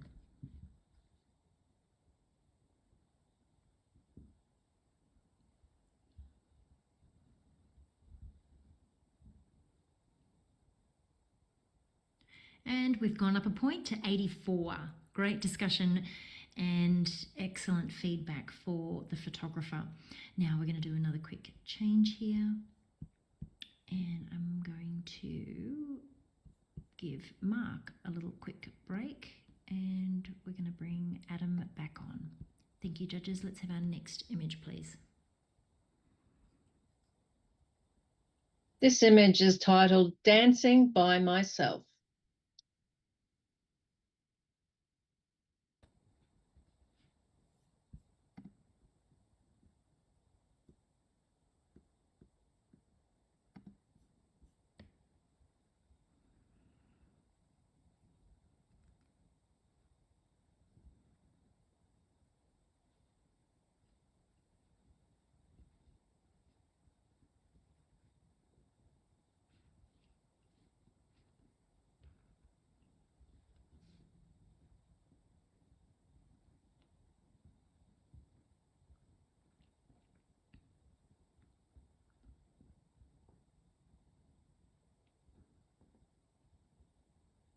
Thank you, judges. We have a score of 87. Amazing. Silver with distinction, and we have a challenge from Jess on 91. Go for it. I think if you score something over 90 and it's not, you have to say something, don't you? So this is the moment for that. The interesting fact, like I wish we saw this in print, because I think it would be even more impactful. It's difficult because it takes up such that strip of our screens when we're judging. So I think in print, this is where I'd be right up in the high 90s. But as it stands at the moment, I think it's so bold. There's a lot of confidence from the creator to not have the cat's face truly visible in an image inside of a pet category, if that makes sense. And I think there's a level of I'm just going to do it anyway. And I think that's a cat mentality too. And like, I'll just do it anyway. So I'm feeling like this level of confidence is coming through from like author to subject and how this image has been put together with the 5. And I think it's great that there are 5. I want to meet the kitten. The kitten's just having fun by themselves. Maybe they look like they're a bit bedraggled and a bit straggly. So I'm also thinking like maybe this is like a happy moment for a kitten that's maybe not had the best start. I've got emotional resonance coming through here. Technically, I can't see any problems with these images. I'm wondering what's holding everybody back. Go with the confidence of this cat and its creator. All right. Thank you, Jess. Adam, you're on 85. Can I get a comment, please? Yeah, absolutely. I certainly agree with you, Jess, that the confidence of the creator. I guess when I look through, I'm sort of looking through these multiple type images, I'm trying to get something new out of everyone. I feel like there's a repetition, sort of maybe it's the jumping between 2 of the frames, or the back on, like there's a very similar sort of angle on 2 of the frames that kind of makes me think I'm not looking at quite as, I'm not getting as much information. And even then, I feel like those circular mats, we're not quite, so I feel, especially the 4th one across, I feel a little bit hemmed in. Like I kind of, something about it wants me to see more context about. I realize that the cat is sort of dancing with itself, as the title intimates, but I feel just a little, I'm not quite getting all the information, or the yeah, it just jars a little bit. I certainly want to reward. I put it in silver distinction because I was rewarding that presentation and that bravery, as you said. I think I just need a little bit more to get it up into gold. All right. Thanks, Adam. James, would you like to add something? Yeah, I've got it right in the middle of that silver and distinction range for the elevated execution, for the originality. Sometimes when we're shooting these pets in motion, they can sometimes feel like they've been sort of made to do these things. We've got a little bird on a string and we're making the kitten dance around. And to go into gold, I want to fully disassociate myself from the method of how this was created. I want to lose myself in the moment of a cat dancing with itself. Finally, the middle 3 images I feel would benefit for the overall composition if they were slightly rearranged. I feel that second image would sit well in the middle, and I think the 2 images where we got more profile images of the cat would sit well either side, in either order. It doesn't really matter. The 2 bookends are really, really well placed, but I just feel that little bit of attention to detail, and it is those tiny attention to details, would allow me to push up into gold, but I'm certainly listening. All right. Thanks, James. Jess, your right of reply, please. Again, to my judges, I don't disagree with any of you. Every single thing you've said, I wholeheartedly agree with, and I'm still at 91. So I deducted 9 points for those things. What is your excuse for deducting more than that? Is how I'll come back at this.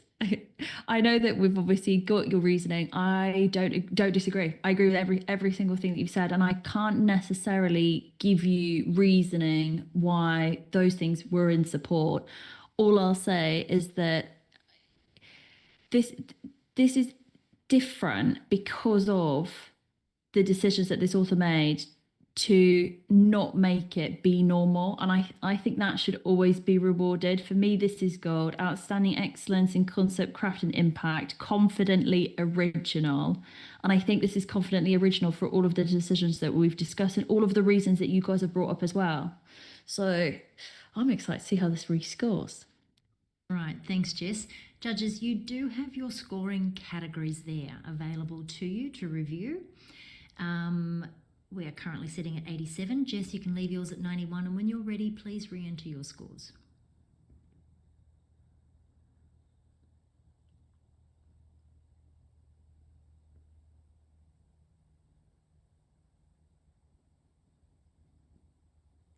we have moved a point to 88, silver with distinction. Amazing feedback for the entrant. Thank you so much, judges. All right, we're going to do another quick change. We're going to give Anne a quick break and we're going to bring Amber back on. Thank you, judges. Next image, please. This image has no title.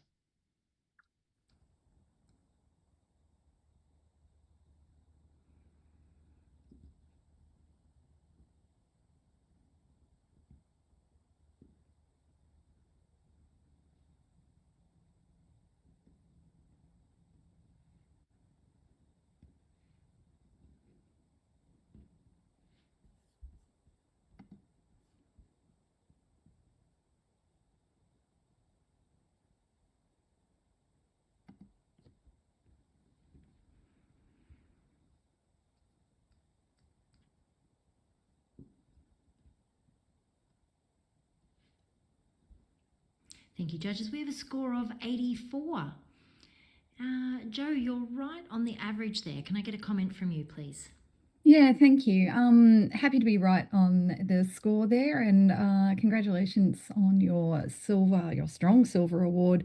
The intensity that shows this breed perfectly, that this dog's on a little mission. The placement of the face within that puddle is really what just brings this image up a lot, which is fantastic. And ways that you could improve it a little bit. The shadow line, the puddle line where you've got that reflection, if that had been reduced a little bit to the right, because it's sort of that brightness in the frame draws our eye away from his subject and somewhat battles with it. Beautiful location, beautiful dog, really well done. And once again, congratulations on your silver. All right, thanks so much, Joe. Great feedback. I'm going to give you a quick little break and we're going to bring Craig back on. And let's have our next image, please.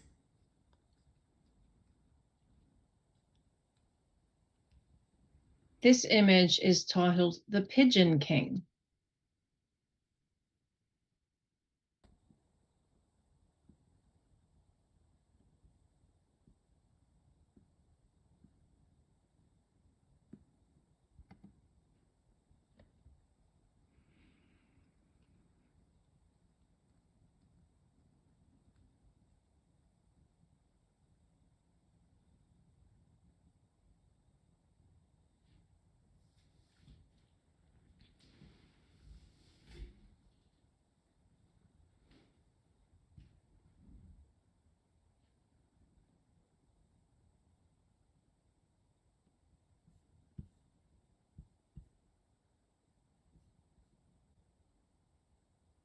Thank you, judges. We have a score of 86, a silver with distinction. And Craig is on 92. He's going to challenge this. I certainly am. I heard Mel say the title of this image, and as it came around, I immediately had a smile because it just reminds me so much of the movie Labyrinth and those door knockers that talk. And I thought the title really kind of lifted this. And then actually when I'm looking at the image, you know, you see a lot of pigeons. We completely ignore them in most of our everyday lives, everywhere we walk, and they're just vermin on the streets to most of us. Except for pigeon fanciers who absolutely adore their birds. And this is an image that a pigeon fancier would absolutely love, because how often do you see an image of a pigeon that has been treated in this absolutely exquisite fine art way with beautiful light, with this amazing embossing, detailing, symmetry. This is next level pigeon photography, and I've never seen anything like it. So I think this should be in the gold. All right, thanks, Craig. Jess, you're at the other end on 81. Can I get a comment from you, please? Yeah, I'll try. I don't get it, and I don't know if it's because I don't know the film that you talk. I don't know if it's like a culture. I'm not very culturally up with the kids or whatever you say. So like, I don't get it, and I think that's where I was struggling. I wanted to really reward the creativity and the strength of like the concept, but I feel I'm completely missing a narrative. If he's the king, why are the I've got so many questions and we don't have time to answer them, I don't think, but I'm going to need some assistance to not necessarily really grasp onto a narrative, but why I'm just getting distracted by the other elements. I feel like if it was just the pigeon without that big purpley flower thingy-majiggy in front of it, but the pigeon, and we came in, the lighting on the pigeon, I think, so wonderfully done. And I'm getting distracted by everything else because I think I'm missing something. So help, please. Thank you. All right. Thanks, Jess. Adam, you put your hand up to make a comment. You're on 85. Yeah, I was on 85 for the strength of the concept. And like you said, I think that the king and the crown above it kind of is what drew me to it initially. I then, when I sort of look around the image where my eye rests, and that lighting from the top, while it does create a nice shape and sort of mystery about the main figure, it draws me away because of where the light direction is coming from. And the little bird on the left is sort of strongly lit from the left-hand side. And I want to look at the detail there, and I want to look at the detail on the right-hand side. And it's sort of all of the other elements are kind of competing a little bit just because of the way the light direction falls within there. And so I really want to look into the words in the middle, but I just find myself constantly wandering away from the image. And I think that's what held me back from it. Thank you. Craig, your right of reply, please. Okay, I've got a lot of stuff to unpack here, but I think just in answer to some of those things, Jess, you need to watch Labyrinth immediately.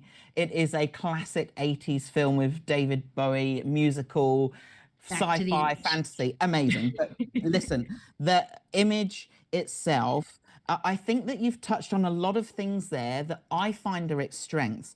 The fact that the two birds below and the real pigeon is higher, that's the subjects, and the king is higher in the image.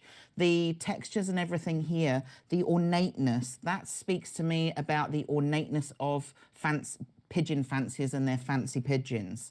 And then the fact that you're saying, Adam, that some of the light and some of that ornateness draws your eye away, I feel like that's how society looks at pigeons normally. So for me, that draws everything all together into a unique piece that is flawlessly executed, extremely intentional, very original, and absolutely sits within that gold range.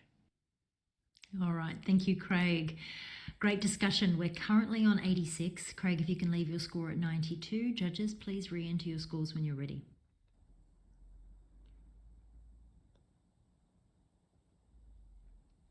And we're going to stay at 86, but we've had a great discussion. Thank you so much, judges.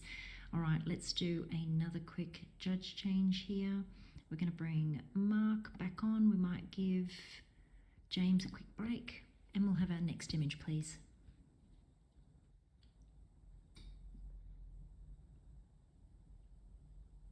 The title of this image is Springer's Paradise.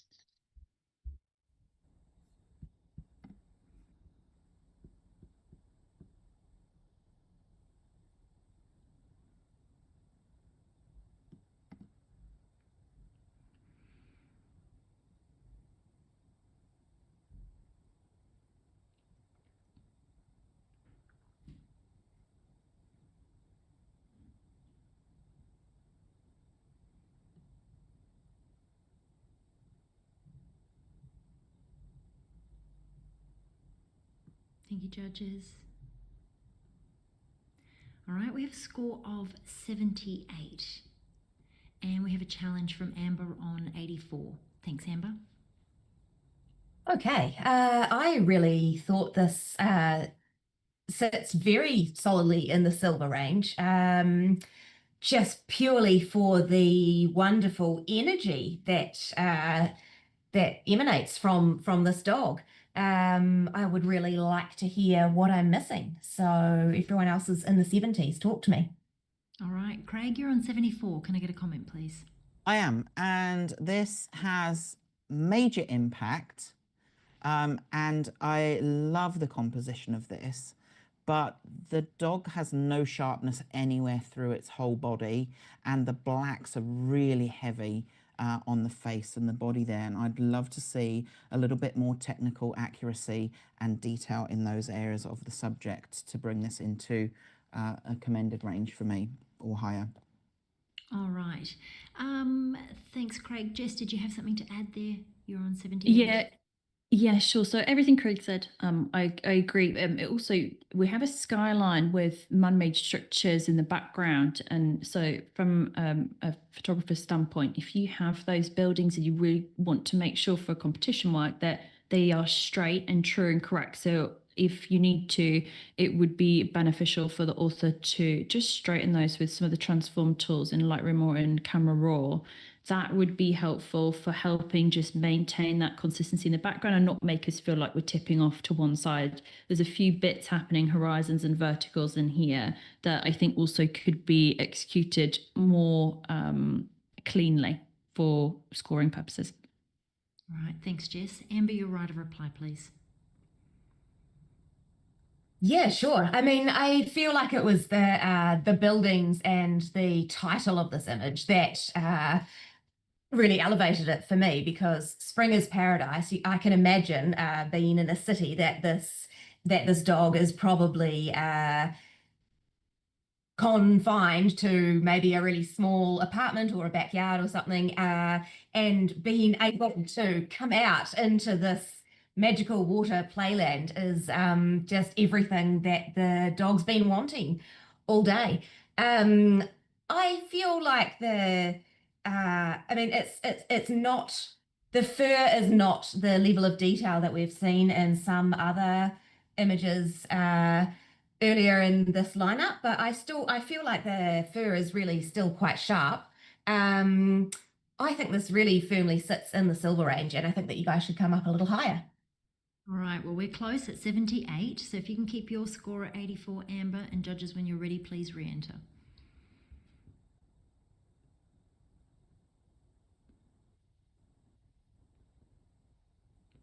And the image stays at 78, but some really solid feedback there for our entrant. Thank you, judges. All right, we're going to have a quick change here. I'm going to give Amber a quick break, and we're going to bring Anne back on. And let's have our next image, please.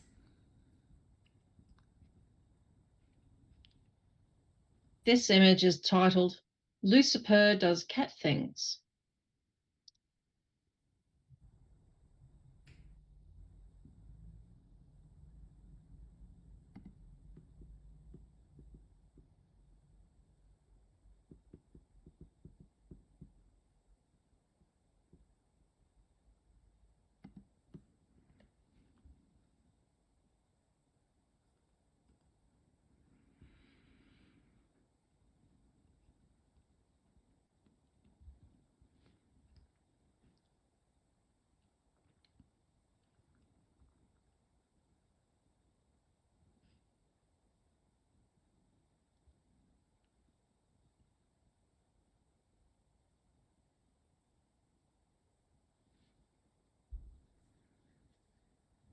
Thank you, judges.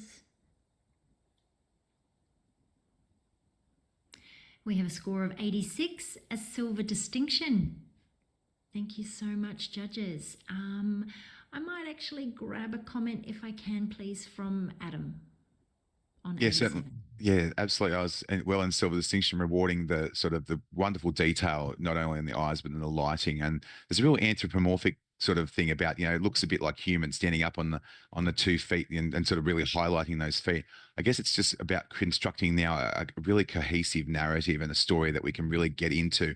And while there's something going on in that bottom left corner, it perhaps isn't as, probably, even though we've got the other cat coming up or another figure, it's sort of a little bit blocked because we lose the sort of impact of those beautiful eyes and really sort of tying that whole story together. But there's some lovely detail and bit of story going on here. All right, thank you so much, Adam. Great feedback. All right, we'll do another quick change. Thank you, Craig. We're going to bring James back on, and let's have our next image, please. Okay, this image has no title.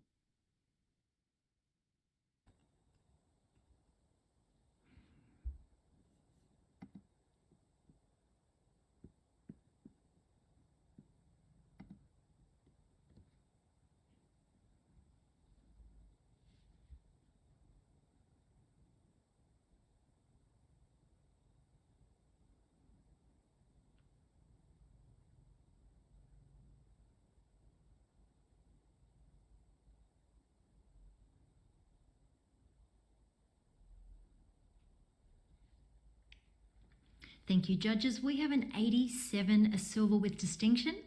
We have a challenge from Adam on 91. Go for it. There's a wonderful simplicity about this image when you first look at it, and then you're sort of looking at all the details and the way he stands almost against the mountains and the wind and everything that you sort of, the cloud, the way the clouds are rolling towards him, his wonderful fur and just that sort of defiance. It's almost like well, what can I do about it? I'm just going to stand here and endure it. There's a real comic almost nature about, it's that sort of diggity dog kind of, almost Warner Brothers-esque kind of look down the camera, down the camera barrel. You can't see his eyes, but you can kind of feel that emotion. But what more thing is you can feel the environment, and that wonderful texture matches his skin. And it's a very simple image, but there's such power in what you see through his beautiful detail. And even though you can't see his eyes, that expression, I think its simplicity is its strength. In I'd love to see it come up, and let's have a chat about it. All right, thanks, Adam. And you're on 81. Can I get a comment from you, please? Yeah, thanks, Kelly. Adam, thank you for challenging, because it's given me an opportunity. I was a little unsure about the crop, heaviness on the left-hand side versus lightness on the right-hand side, but I've had an opportunity to throw some pieces of paper up there, and I think I'm pretty relaxed with the crop at this stage. A little bit of noise in the background, which I looked at, and I thought, oh, okay, is that intentional? Does it add to the atmosphere? I lent towards feeling that it detracted a little from the image, but I'm absolutely listening. All right, thanks, Anne. Jess, you're on 89. Would you like to contribute here? Yeah, I'm hovering on that borderline deliberately though. I don't know if this is this a bearded collie or is it Old English sheepdog? I don't know. It doesn't matter. It feels English. It feels cold, and it feels desolate, and it feels, and that's the point. It feels, and we're getting feels from it. So I think it's doing so many things well, and that noise and that texture. I'm feeling it's super dark, stormy day. It's just like finished a day of work on the cliffs near the sea. I'm here and I'm in the narrative. I held off on that one single point because there is a patch of no texture, like really low texture, and I don't understand why. To the left of the dog, but before the stack in the background, there is a pocket where I'm struggling with that area because I don't know the relevance for it. Right near the sea horizon, there's just this patch that doesn't have the same texture running through it. And so I don't understand the relevance, and therefore I don't know if it's an issue that's perhaps been missed. I'm not sure. If we could speak to that, Adam, and help me, then that would be great. All right. Adam, your right of reply, please. Yeah, absolutely. I think feel is exactly about it. As to the little tiny pocket of texture, perhaps it's just a bit of motion, or perhaps it's something. I think that noise especially gives us that that feeling, and perhaps it's just a little pass where there's motion or something like that. I don't want to be able to assume or speak to it. I think the strength in the image is in not only the feel, but the textures and even the shapes. Like we talk about triangles, and that dog is such a lovely triangle standing, and it's mirrored in the background. And as we keep going further back, we get a sense of not only the environment that this dog is in, but the one it's standing up and mirroring almost. But it does so with an expression that I think belies just the standard we're in a cold space and I'm supposed to be cold. It really transcends that kind of idea, and it's a very simple place, and everything points to all those clouds in the background point to it. If that is a tiny little technical flaw, it'd be keeping me out of gold distinction as opposed to gold. I think everything and the strengths of the image really stand up. I'd love to see it. Won't take a few more points to get it up into gold. All right, thanks, Adam. If you could keep your score at 92. We're currently on 87. Judges, please re-enter your scores when you're ready.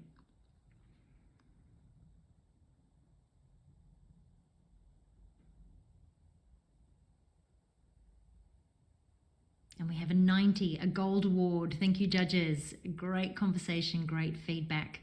All right, let's move on to our next image, but we're going to do a quick judge change. Thanks, Jess. And we're going to bring Joe back on. Next image, please. The title of this image is The Great Expectation.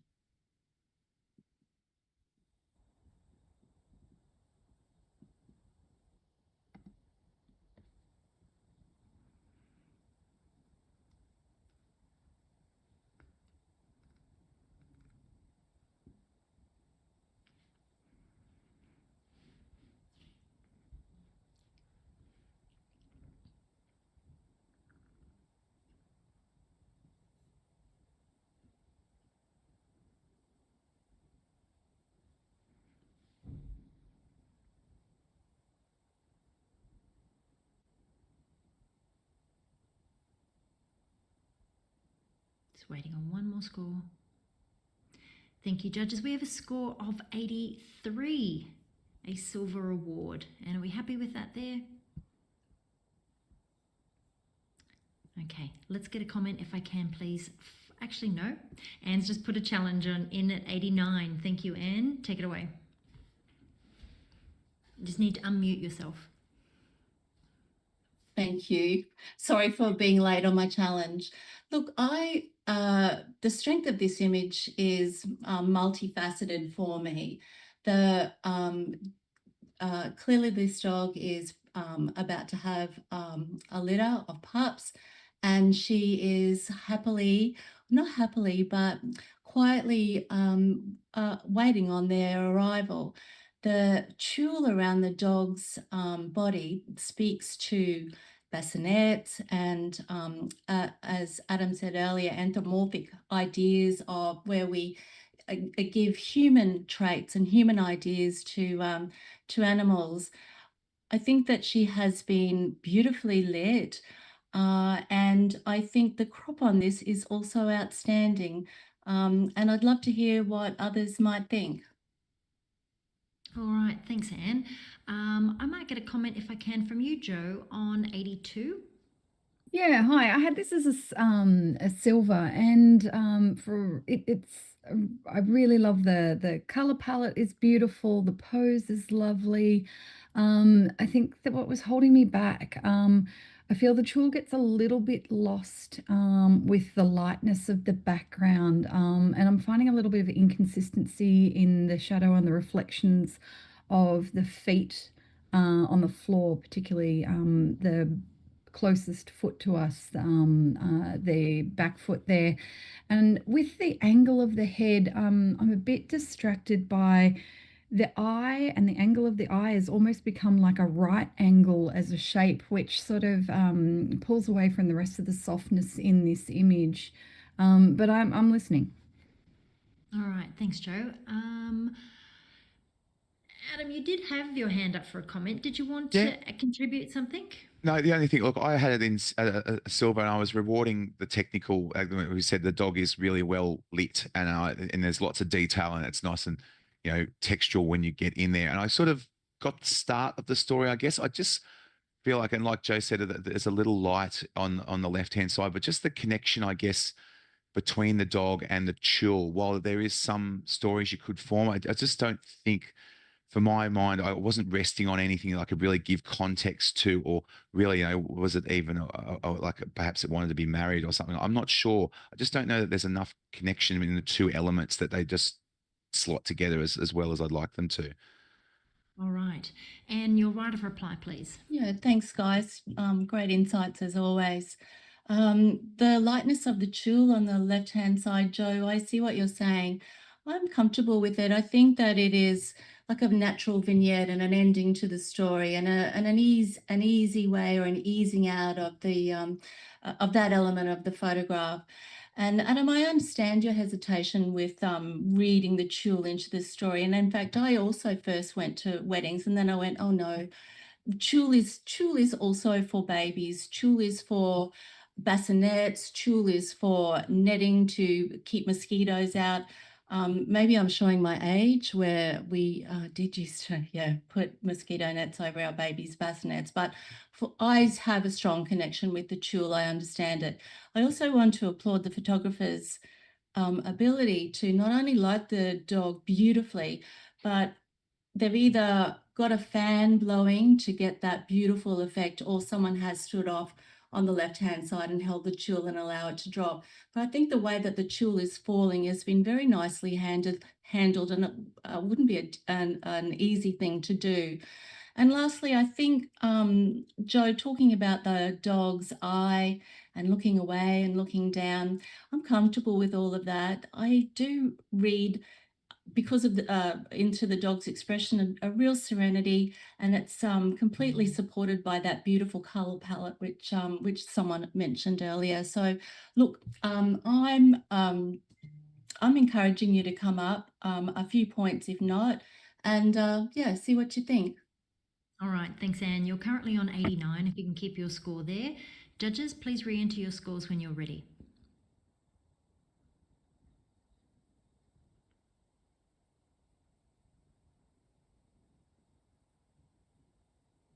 Thank you, judges. Image stays at 83, but some really valuable feedback there. So appreciate that. All right, we're going to do another quick change. Thanks, Adam. And we're going to bring Craig back on, and let's have our next image, please. This image is titled Little Corellas of the Silo.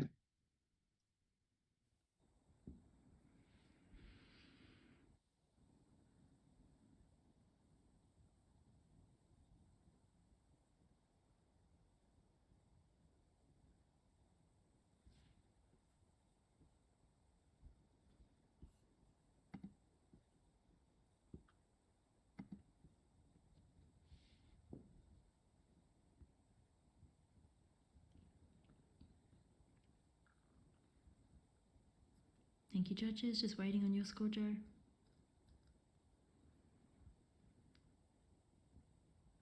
We have a score of 82, a silver award.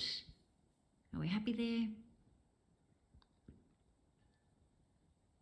We have a challenge from Joe on 86. Go for it. Yeah, I just want us to sit with this image for a little bit longer and really have a look and appreciate it. This is a work of art. This could be seen on a wall, but it's not just a work of art. It also talks to the cheeky behavior of these parrots. They are menaces, and they get into everything. They chew everything, and it's just a beautiful use of light and shadow and shape and form. And I just think I'd want to hear some more from you guys about why you want up a little bit higher, because this is really quite unique and beautiful and really well seen.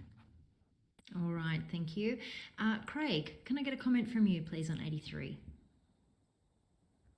Yeah, I enjoy all of that stuff as well, Joe. I thought when I had the initial impact of this, it was almost giving me a bit Alfred Hitchcock kind of vibes as well. So I'm there on the emotional and the creative elements, I guess. What held me back from going into distinction was the really bright area of sky at the bottom of the frame. And also in the category where we can remove stuff, I just wondered why that, I don't know, is it like a metal bar against the side of the silo? Like that could easily have been removed to clean up the lines, I guess. And I think that would have elevated it a bit further for me. But there's a lot to like. I'm definitely listening. And if you could maybe convince me with those bits and pieces, then I would happily give this more points. All right. James, you did have your hand up. Was there something else that you'd like to add to this? I feel the image could benefit from a revision of the crop. I think that line down the middle acts as a perfect line for symmetry.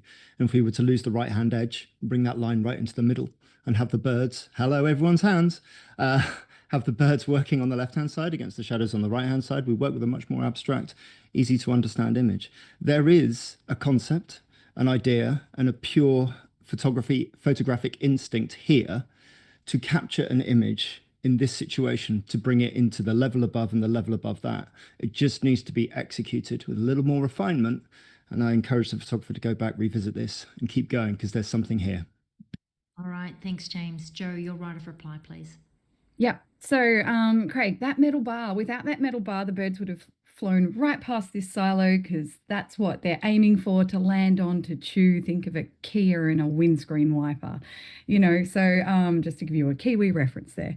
So I think that is 100% needed to be there, because without that element, you wouldn't have the image or the interaction. The clouds and the drama, I don't mind it. Yes, there's light, but there's light and there's dark throughout this entire image. And I think that that's part of the beauty of it, is that there's beauty in the imperfections. It's not, everything in its right place and the sky doing all the right things. I think that this is an honest black and white image, and I think it's really got strengths in it because of that. I played with the crop there just to have a look. And if you remove that dark and put it as the center, it loses some of its beauty. It loses some of its art. It becomes, a little bit more normal, if that makes sense. I quite like that it feels a bit off balance. And I think that graduation of the tone as it comes around the curve gives depth to the image further. And I really hope that you guys can see what I'm seeing and come up into that silver distinction range, because it really deserves it for being just a beautiful piece of art. All right, thanks, Joe. We're currently sitting on a score of 82. You can keep your score at 86. Judges, when you're ready, please re-enter your scores.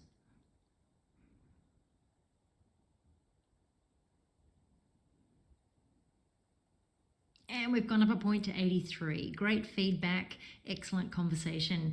Thank you, judges. And I'm going to give you a quick break, and we are going to bring back on Amber. And let's have our next image, please. This image is titled Dignified.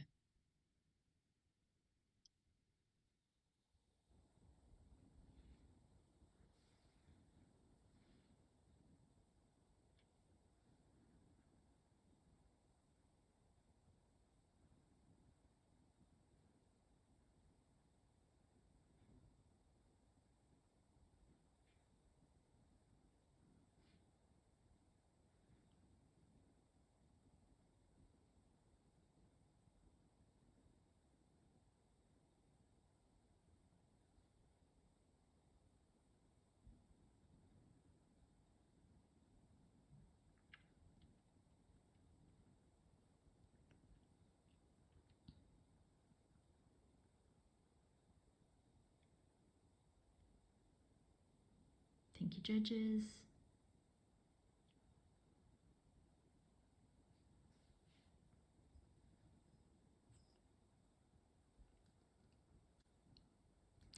We have a score of 89, silver with distinction, and we have a challenge from Joe on 92. Go for it.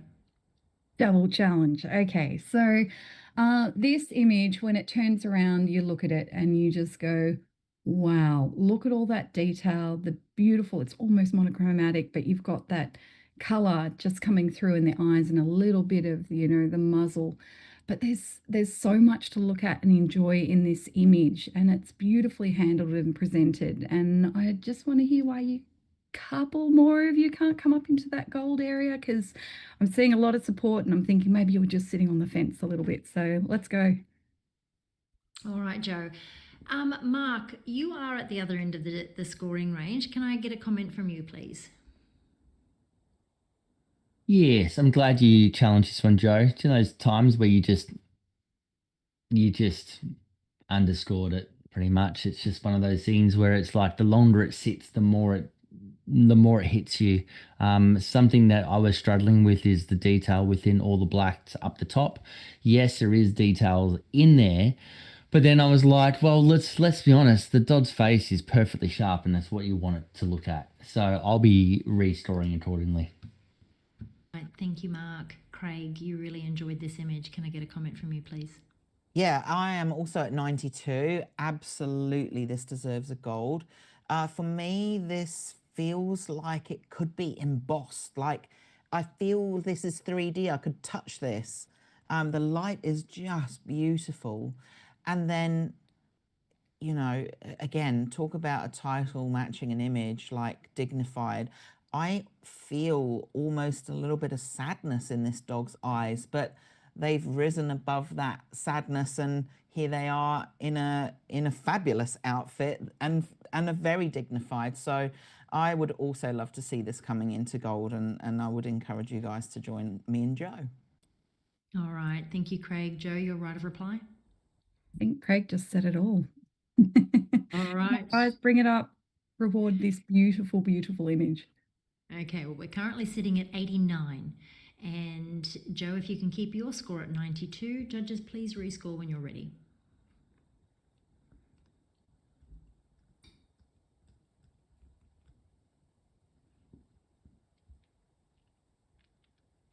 Craig, we need you to re-enter, and Amber. All right, we have a score of 91. Thank you, judges. Gold award. Great feedback. And everyone seemed to really enjoy that.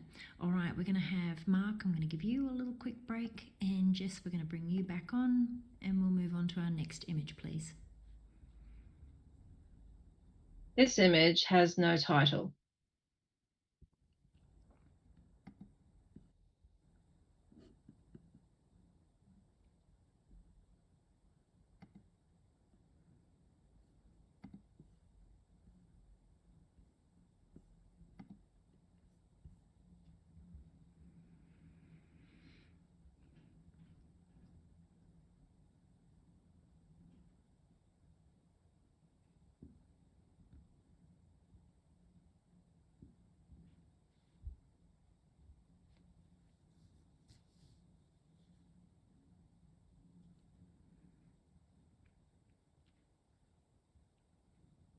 Thank you, judges.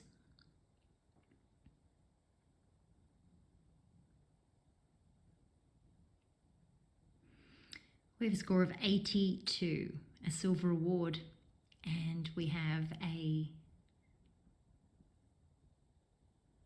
challenge from James on 90. Thanks, James. Yeah, I placed it on 90, an outstanding image showing excellence in concepts, and I was hovering around that silver with distinction and gold. I was just seeing for me where it sit within the category definitions, and I just felt that there was enough authenticity and enough believability and enough pure photography to push this into. No gimmicks. This is a natural element anthropomorphized with believability, with authenticity, without gimmicks, without tropes. It's just got that quality, that connection to the viewer, which gives us immediate impact. Subtle tonality throughout the blues, flecked perfectly with the complementary colors of the yellow dots and the yellow feathering in between. When we go in, we see pin sharp detail across those feathers, and it sits really, really well with the photographer's choice to present it as a low-key, moody image that brings us into those characteristics. I'm looking forward to hearing the feedback from my other judges as to what they thought of this image. All right, thank you, James. Joe, you're on 77. Can I get a comment from you, please? Yeah, I gave this a highly commended for the reasons that James mentioned. Sorry, not Jane. I struggled with a few elements in the shooting of this. So we've got, I think, would have benefited from a lighter vignette. I feel the vignette is hiding some of the details, especially in that crest that's so beautifully raised. The detail that you can see where it hits, especially like those feathers that are just down on the collar, that is beautiful, and I wish that could have been continued further. So a slightly larger depth of field so that we could get the detail in those beautiful bright spots that are coming through the feathers. And there's just a little bit of sort of unexplained brightness that's coming from just under the chin. And they're the things that I'm grappling with to bring this up. But yeah, I'd really like to hear some more. All right, thanks, Joe. Could I please get a comment from Amber? Yeah, sure. I was on 83 for this image. And I feel the thing that I am really struggling with is that the background makes this image feel like it would be a studio photo or shot in a studio, sort of a setting. But when you look at the catchlight in the bird's eye, it's very obviously got like leaves from a bush kind of scene. And I don't know, I feel like the lighting control across the whole bird, it just doesn't feel very controlled. Like it's so much darker on that crest, and it just feels, I'm not sure of the word, it just kind of odd for that reason. Right, thanks, Amber. James, your right of reply, please. Yeah, no, and I thank the judges for their comments on that. I believe that the light as it's naturally lit has been well handled. We can only control so much when we're working in natural daylight, and I believe that there is an even lighting that draws your eye around the frame, that where it's slightly brighter, it takes you into areas of detail that are really pleasing, and we have the privilege of seeing quite close up here on these screens that maybe the viewers at home don't have the chance to see. And as Joe described it, it is a beautiful light, and I'm glad that she sees that. There are elements in here and elements of characteristics that I believe make this feel like an authentic photographic image, and that's why I've placed it just inside that gold category. Every point matters in this very competitive category, so I'm looking forward to seeing everyone rescoring. Thank you, James.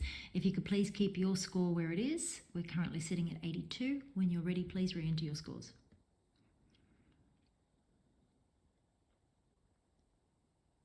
We've gone up a point, 83. Well done. I'm sure the photographer will be very, very happy with that result and feedback. Thank you, judges. All right, we're going to do another quick change. Thank you, Jess. And we are going to bring back on Adam. And let's have our next image, please. This image has no title.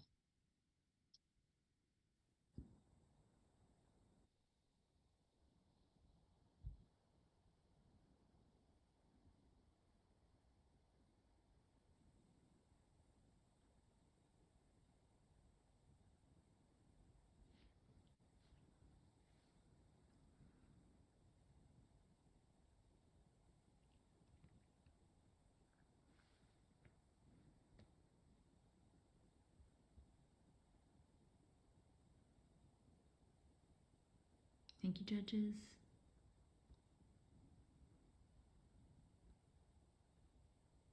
We have a score of 78, a highly commended.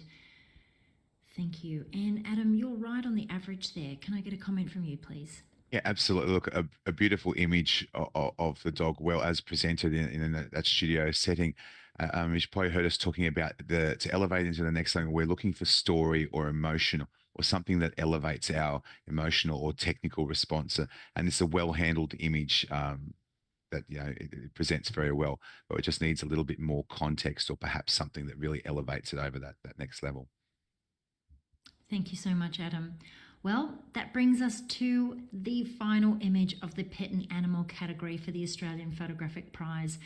Amazing work submitted this year. There were some brilliant images in there. Congratulations to all of the entrants. It's been fantastic to see your amazing work. And a huge thank you to our judges. Really great to hear you bringing your experience and your passion to this process. I've definitely learned a lot listening to all of you. We have Adam Horrigan, Amber Griffin, Anne Papalato, I hope I said that right, Craig Turner-Bullock, James Musselwhite, Jessica McGovern, and Joe Howell and Mark Rosetto. So thank you so much to all of you for being here and sharing your thoughts. It's been incredibly invaluable. And thank you to everyone who has joined us online for turning up and joining us to celebrate the excellence in photography. I know you'll get a lot out of learning and listening from each of these judges. So please join us for the live judging of our next category. And don't forget to tune in for the awards ceremony on Thursday, the 13th of August, to hear who our winners are. Thanks, everyone, and we'll see you again soon. Bye.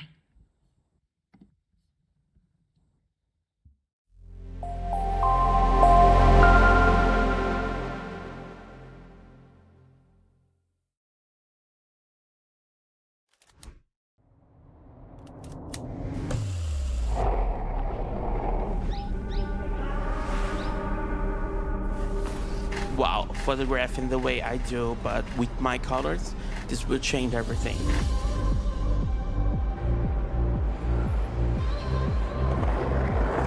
I got to see each frame, each position of its wing, and they're so beautiful that I have never seen before. Being able to move quickly and working at my brain's pace and getting those shots in the moment.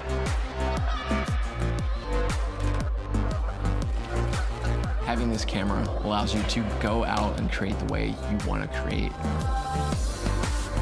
Until you use it, you cannot even imagine what you have missed. It's something I've never seen before in my entire life. It's something totally different.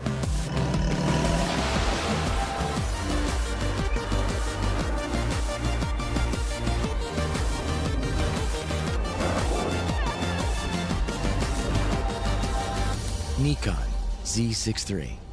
Outperform.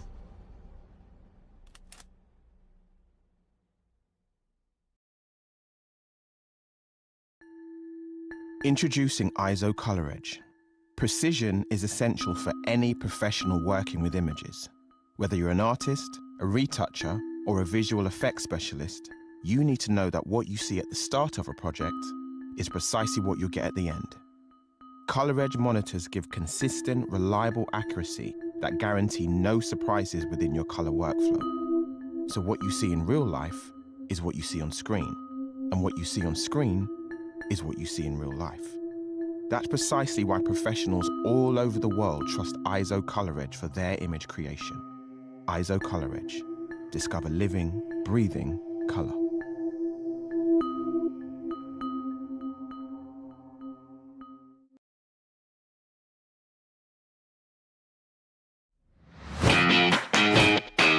I'm Mark Rizzito from the Professional Photography Business Network. A vibrant community from all around the world who's here to supercharge your business growth. This is not an expensive one-size-fits-all course.